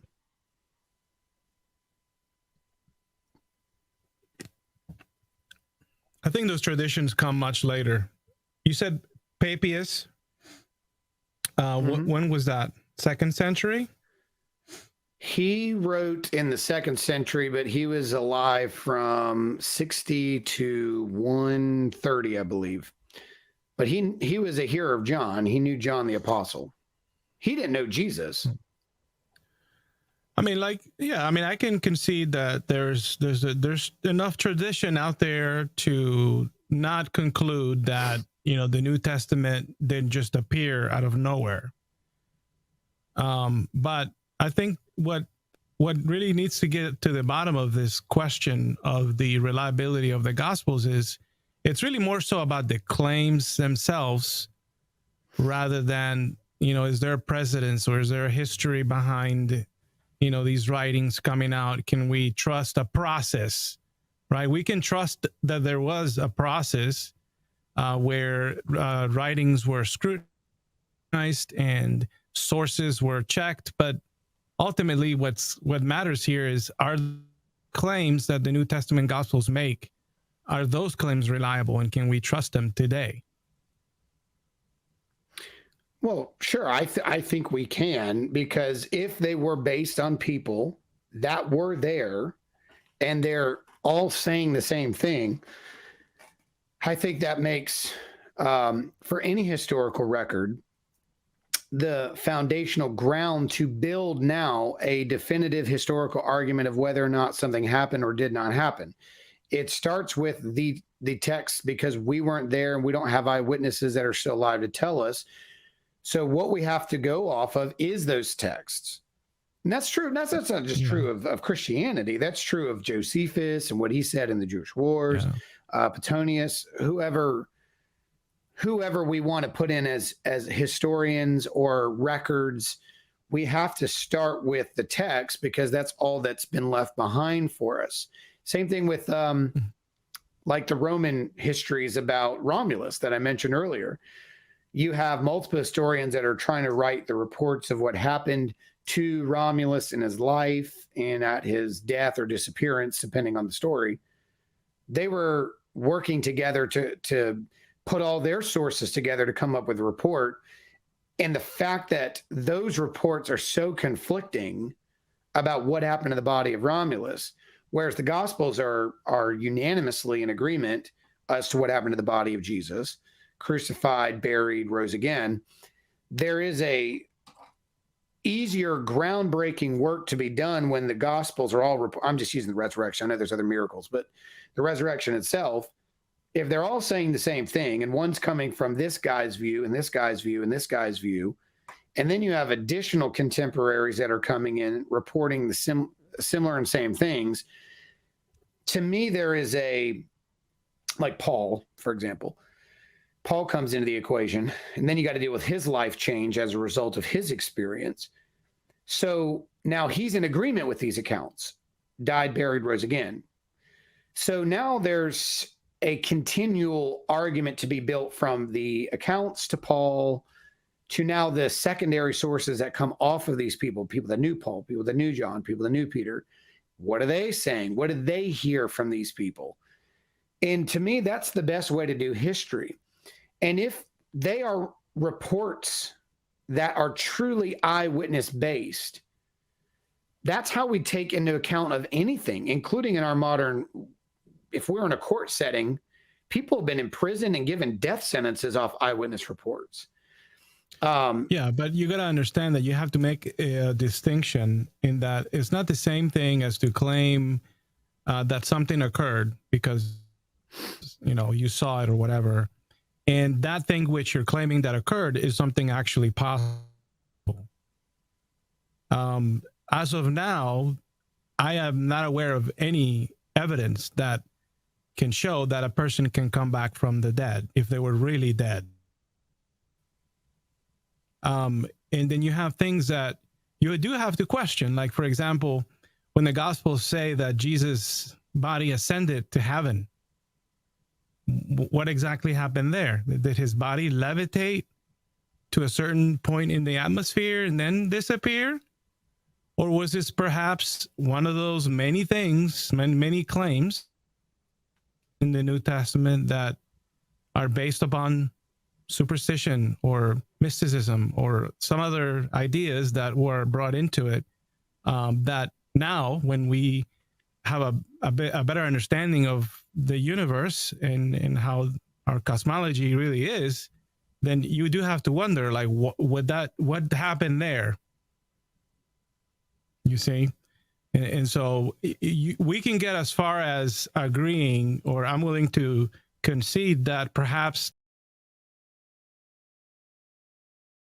gospel authors, when they wrote what they wrote, they were genuine in their beliefs, but were they right?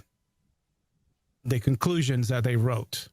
But do we have a right? It doesn't have to be some conspiratorial thing. It could have started with just Paul. Paul could have had a quote unquote vision of the resurrected Jesus. And it couldn't have necessarily been like a vision, like actually the God appearing in body form, but just some vision, a hallucination. It could have been something that back during those times they would have interpreted as something miraculous and true, and not a figment of your imagination. And then from that honest testimonial, out comes this whole belief in that, you know, there's someone that at least conquered death, and his name is Jesus. But you would agree that with Paul, he went back to Jerusalem eventually, and he spent time with the other apostles, like Peter and John and James, and they accepted him. So he ended up, if all he had was some hallucination or some vision and not a real experience, why is it that he ended up teaming up with the very people that had the physical connection and feeling and touching of Jesus after the resurrection? And he like, if he had his own unique experience, he should have started something like Muhammad did. Should have started his own form. But he ended up actually teaming up with the already established belief system about Jesus that was prior before him, being Cephas, James, John, and the others that were still in Jerusalem. He didn't start his own brand of Christianity, or he didn't start a nuanced vision, because that happened a lot. I think you know that people claim to have these visions, and then all of a sudden this new movement of Christianity started over here, and this movement over here, and this movement over here. I mean, then you have Islam, and then you have, I mean, modern day, you go to Joseph Smith and all the stuff that he saw. So isn't it odd to you that Paul didn't start some new branched thing off of his vision? His vision took him back to the historical narrative the apostles were already teaching before him, and he teams up with them and becomes a instrumental piece to the gospel proclamation that they were preaching before him, and helping them carry that message out, and with them dying the same death. Well, he actually died a little better. He got beheaded. But looking at him, he didn't start a new form of Christianity off of a vision that others claim to have done, because plenty of people did that. His vision, if you would, which he never said it was a vision, he obviously believed it to be a real experience. If that was all it was, how come it led him back to the earlier attestation of the testimony and teachings of Jesus that the other apostles had already been teaching, that he was putting them in prison and killing them for? I mean, I'm not sure. That's where I mean that the situation could be. It's a very complex situation. Okay. But it's still. I mean, the fact still remains that a resurrection isn't something that occurs, something that we're aware of, as to be able to trust what someone claims to have seen just because it's written down somewhere, and there's a tradition of people that accepted it as true. It's too extraordinary to just take the written report as evidence, sufficient evidence to accept something like that. Well, if the claims were that he did things that human beings can do and have done in the past, then that'll be a different story. But it doesn't seem to be that way. Well, there's other resurrection reports outside of Jesus himself that even Jesus's critics would recognize. Like John 11, he resurrects Lazarus, who was dead for 4 days. The Jews didn't deny the resurrection nature of Lazarus. I mean, so even outside of Jesus' own resurrection, Paul used that argument against the Jews. He's like, you all sit here and accuse me because I believe a guy resurrected from the dead. Does not our theology teach that God was going to resurrect people from the dead? So to me, the resurrection was a predictive case. I mean, it wasn't like an unexpected thing, like, whoa, we didn't see that coming. One, Jesus said it was going to happen before it happened anyway. He predicted his own resurrection. The prophets predicted his resurrection. The resurrection was already an idea that was being built long before Jesus even came on the scene. So for it to be predicted to happen as such, to me, also builds more. I don't think there's a single case that proves the resurrection. Like, I don't think just the documents alone can prove the resurrection. I think there has to be other factors, which again, that's another discussion for another day. We're on the 2-hour mark, but there are other factors. I mean, the body itself, for example. Second thing, the body was not protected and put in the jurisdiction of his followers. His followers had no control over the body. It was under jurisdiction of Rome. I mean, there's multiple aspects there, but also the predictive nature of resurrection. Going back to the Old Testament, which Peter used as proof. Like, y'all act like this is some sort of surprise to you or something. This was said long before. I mean, and then Paul doing the same thing. Like, why are you guys all getting mad at me for preaching this guy came back from the dead, your whole theology? And then he turned the Sanhedrin against themselves because the Sadducees didn't believe in a resurrection and the Pharisees did. And he got himself out of it by being smart. He turned a debate against them. So the idea of a resurrection was not just a surprise. No, go ahead. Let me kind of go in there. So I actually think that them sort of like acting that way is, if anything, is evidence of the contrary, because I would argue that by the first century, the expectations of a resurrection and some sort of apocalyptic Messiah figure to come were very much part of the world back then. The concept of, you're right, the concept of resurrection was already around. But my question is not, my problem is not, does that exist at all, but did it actually take place with regards to Jesus himself? Because the resurrection was said to happen, for example, of every pharaoh that died, that he would resurrect and be, elevated to the realm of the gods, from which he would continue ruling as God Horus. But do we have any evidence of said pharaohs from resurrecting and that being a thing? Not really. So why should we treat this claim any differently? Do we have, like, the pharaohs or Romulus? Do we have the extended connection of eyewitness report to those accounts that we do of Jesus? Because if they're predictive, I agree. That's why I say it's an accumulative case that builds. It's not one single piece like, well, that's it. That settles everything. I don't believe it's one single piece that does that. because things about Jesus would have had to be, in my opinion, it's not just the resurrection. To me, that's the final straw. Like, if Jesus is the Messiah that was predicted to have come and accomplish A, B, C, D, etc., he would not just have to fulfill the criteria of resurrection. There's a lot of criteria before resurrection that would have to lead you to believe that that part of it would be true too. One, his appearance. Two, his connectivity to the bloodline families. And we see this even in Qumran, like the... I push back on that one. Go ahead. Why would you say that? Well, I don't know. I know why, because the Gospels include Joseph as in the genealogy of Jesus, but I think that's an illegitimate claim to the tribe of Judah. Which you talking about, Matthew, the Gospel writers? Either one, because the belief was, or the teaching is, that Jesus was conceived miraculously of the Holy Spirit.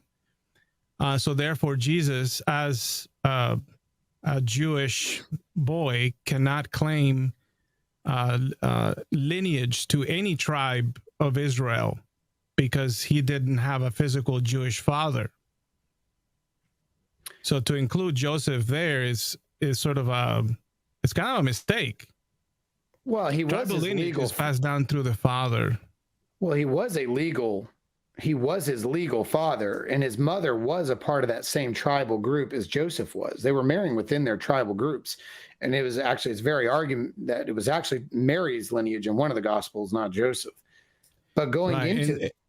that one's wrong too, because tribal lineage doesn't get passed down from the mother. The mother is irrelevant. Sure. The mother is only relevant in terms of Jewishness. Like, if you're born of a Jewish mother, you're born a Jew. But in terms of tribal lineage, it's only through the father, and that's basically Levitical law right there. And there's even an example in the book of Numbers, I think it's chapter 33, and where it talks about there's a case where it's all girls, and they're wondering, we're all girls, we're not going to get the inheritance, and it'll be lost, and where will the land go? And basically, Yahweh's response to Moses is they either have to marry somebody from within their own tribe, otherwise they're going to lose their land. And that's part of the argument why tribal lineage, which is directly tied to the land that you own, right? Like, if you're part of a tribe, you are assigned a certain region. Yes. It's those things come together, and so I think that in part of the gospel authors, they're kind of making a big mistake there. Yeah, but what you're saying, you said that the women are irrelevant. They're not irrelevant. They still have inheritances within that, but they cannot be validated unless they are married into the tribal linkage, which is exactly why she married Joseph the way that she did. She still has her family connectivity. She still has her family history. She still has her family inheritance, as little as it probably was. But none of that stuff can be validated for the woman apart from the marriage, because otherwise she's only going to be able to receive that through her father. That doesn't make Jesus less physically a Judah descendant. He was physically born from a woman of Judah. It doesn't make his bloodline any less Judah. The thing about Jesus, that the foretelling of a virgin birth, if you order the Immaculate Conception, which I wouldn't even use that terminology, but just say the virgin birth, for example, that was also predictive. I mean, just the concept of Genesis 3 was mysterious in nature by itself, that the woman would produce seed, because what you just said is exactly right. The woman in of herself does not have this inheritance of the land or rights apart from A, her father, or B, being passed on to a husband. And if she's a widow, she had to marry somebody else in the next ascendancy, like what you see with Ruth, the nearest kinsman, to benefit the inheritance that comes with that by the sealing of a marriage. But that even of itself goes back to the whole, what does it mean that this seed of the woman is going to come? Seed doesn't come from the woman. Seed comes from the man. The ancestral patriarch brings the humanity into it. And and you start seeing the prophets build this out like Isaiah does. Isaiah brings out the idea that this young woman would conceive, and that this child in its development, if you follow his pattern, he's clearly not utilizing it just as a young woman, although he applied it, I think, to a physical woman at that time, Ahaz's soon-to-be wife. But that child that she bore would become Hezekiah. But Hezekiah himself could not be that seed either, because he failed to be the very thing that the next description of him would be, that he would be the wonderful counselor, the mighty God, the everlasting Father, the Prince of Peace. He couldn't be those things, and he failed to be those things, as great as a warrior was. So it's like that even Isaiah began to develop this idea of, what does it mean to predict a Messiah that comes from the seed of the woman? Well, it's going to be virgin born, which, by the way, is why it's very interesting to me that Matthew uses the Hebrew translation of every Old Testament passage, save when you get to the part there in a virgin would conceive. He made sure to use the Septuagint version of that, because that is clearly defining that it was a virgin, not just a young woman, because he clearly understood that to be this developmental side that goes back from Isaiah to Genesis 3. So the idea that a virgin would produce a child to be the deliverer was not some unique, like, well, this just happened and they made this up in the first century when Jesus was around and started. Mm-hmm. This was already predictive too. And that's why I said, you have to go back to so many things. Like, could Jesus have accomplished all that the prophets said that he would do, like his death? Is it just coincidental that he, out of control of his own death and his execution, died on the exact hour that Passover lamb was being killed? He was buried on unleavened bread. He resurrected the same time the Jews celebrated Feast of First Fruits. The Spirit came on the Pentecost. How is it that all of these things just so happened on the very time and hour that Jesus had no control over from a human standpoint? Things happened exactly. They parted his garments and cast lots. Like, how did these things happen exactly the way they said they would? Yeah, but that's only if you assume that they were written down like someone actually did, like a news reporter went back after this at the scene of the crime and listed all the things that happened. You've got accountants that are saying this happened and this is to fulfill this, and oftentimes it'll include a citation from the Old Testament, right, and think that that's somehow sufficient enough. But I don't know. I actually beg to differ. I've done one episode at least where I talk about Isaiah 7:13 in the translation of Alma, and how within that context, and maybe by the first century there was already sort of like reinterpretations of what that meant, but at least in the scripture, in the context of the scripture itself, to translate that word to describe a virgin, it doesn't make sense. Well, it does, because she was, if it would have been Ahaz, who was not yet, clearly there's some young girl there that Ahaz was perhaps espoused to. And at that point, she was a virgin. And then she would conceive, not through but she did have a child. So Alma does mean young woman, but obviously it had greater meaning, because that child could not be the sign that God was giving, because Hezekiah did not fulfill. Hezekiah's descendant did.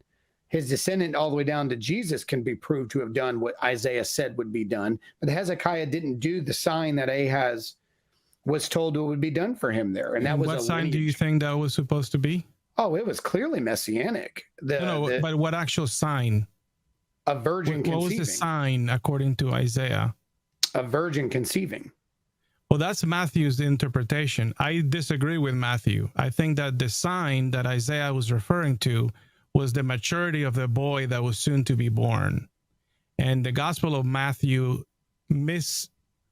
he quotes Isaiah, but he changes the tense to make this new message fit. Because if you look at the actual Hebrew, it says, and I'm relying by memory right now, I'll be happy to show you a slide in the future. It says the woman is with child, like it's already in the cow present, like it's already happening. Yeah. So to affirm that a woman is already pregnant and at the same time affirm that she's a virgin is kind of a contradiction. Yeah, but Matthew changes the tense and says she will have a child. and she will call his name Emmanuel, which poses other problems. But I'm telling you, like, there's some differences in the tense that make it not work. But you're saying Matthew did this, but the Septuagint translated it as virgin hundreds of years before Matthew.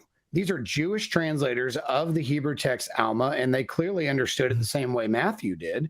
And they are not a part of they have no reason to conspire or create some narrative of Jesus of Nazareth. He wasn't born yet. They were doing this in the 3rd century BC.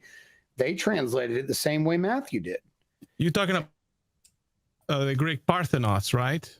I'm talking about the Greek Septuagint. Well, yeah, the word Alma gets translated as Parthenos, which is what would seem an equivalent of virgin. Yes, it is. But during the 2nd century BC or so, the word Parthenos didn't necessarily have such unique or exclusive meaning. It was a word that had a little more, there was a little more ambiguity in terms of what it actually meant. It depends on also, as it is with many words, it depends on the context that it's used. But regardless, the word Alma in the Hebrew, which is what we would all agree is the original language or the inspired language of the Old Testament, sure, should not be translated as virgin. And like I said, even if it would be in some instances, it is in some instances in Hebrew. Even Alma can be referred to a virgin woman. In multiple places it does. It can, but only in the sense that it's coincidental or assumed that because the girl is young that she could also indeed be a virgin.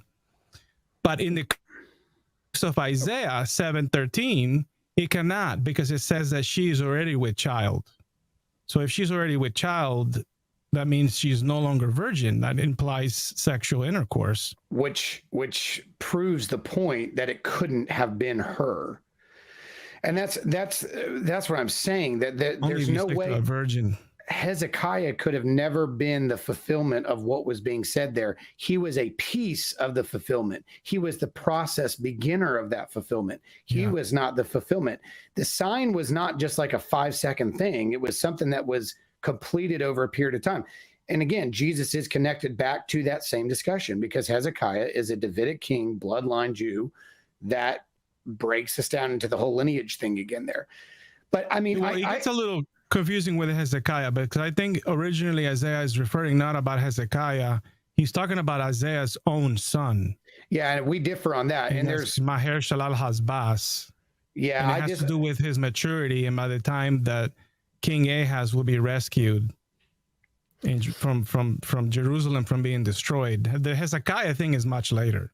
Well, there's split opinion on whether it's talking about Isaiah's son or whether it's talking about Ahaz's son there. And I don't know if anybody, especially in Christendom, is ever going to solve that issue of debate. I land on the side that it was actually talking about Hezekiah. I don't think it has anything to do with Isaiah's child, because Isaiah's child cannot be even more so the fulfillment of that in chapter 8 of Isaiah in of itself. It doesn't even work with what message he was giving there. But I do recognize that is even a point of contention amongst Christian scholars about whether or not it was Isaiah's son, Ahaz's son, and Isaiah there. There's no doubt. I land on the side that says Ahaz his son. I don't think it is in reference to Isaiah's. But again, maybe we can revisit that in the future. Sure. Yeah. It's a good discussion here. And we're way over our mark that we said we would be. That's because we probably have a lot we want to talk about. But I do appreciate you coming on, and it was good to meet you. I realize that you have a journey, and you've studied your perspectives on these things, and I appreciate you taking the time to share that even on this channel. I realize we're originally supposed to be on a different channel. It wasn't planned on being here, so I appreciate you sharing it on ours. And I want you to hear me say this. Some of your concerns with Scripture, the Gospels, I share. Like, I'm not going to sit here and say, man, everything you said is just absolutely ridiculous. This is easy. We can solve it in 5 seconds. One discussion will fix that for you, kind of situation. I don't believe that. I happen to believe that some of this stuff is complex, and it requires a lot of work to build arguments. And I don't think that's true of just my position. I think it takes work to build arguments on both positions. We're all looking at the evidence. And I appreciate the fact, and I hope that you feel this way on our show and our program, that we welcome the disagreement. We welcome the difference of an opinion. We don't look at people that are looking at the same evidence and come to different conclusions as dumb or stupid or something like that. We recognize that this is a very difficult situation when it comes to all of the data that is played out there. We land on the side that the correlation from the earliest attestation, we start with the fact the texts themselves can be relied upon from eyewitness sources, and then we build our arguments from there. I realize that you have issue with many of those aspects, but I do appreciate the fact that you realize that there are some that are like undeniable or things that are, clear, or they make sense, and it would make sense that this would be accurate in places. I'm glad you're not one of those that just waves their hand over the whole thing and says none of it is trustworthy, none of it is accurate. We should just, you sound like you're more. It sounds like you're kind of closer to maybe where Dr. Ehrman is. Am I wrong? Quite so. Yeah, I'm not quite a mythicist, nor do I. And maybe at first, I'll be honest, I think at first when I started sort of like uncovering some of these problems, I was like, oh man, these people just like conspire and all that. But no, not really. I think that I've been able to mature in that sense and realize that perhaps it's not like they tried to do things. It's not like they just made stuff up. It's not like they just conspired this new religion on us, but really it's very possible that the New Testament simply reflects the views and the beliefs of certain people and a message that caught on, and it was supported and promoted by a very powerful empire at some point, and it became very popular. And it's the current paradigm that we are in right now. It's just the first. It's not the only one, and we should hold this one with as much scrutiny and demand a high level of evidence as we would from other belief systems. Yeah, and believe me when I say that part of Explore Christianity, one of the things that we do is we have repackaged a lot of the way that the church has simplified the presentation of Jesus' life, ministry, and the gospel and the epistle texts. I think that Christianity has done a disservice to its people by oversimplifying everything. And I really think that we've hid a lot of knowledge for fear of what people do with it. I think that churches have refused to talk about certain issues of controversy, like possible contradictions. We've done that because we're protecting something, or we don't want people to know that, because if they know that, then if they question that, then what if they question this and this and this? And I admit to you that in Christianity, we have done a horrible, horrible job of dealing with the content, the data.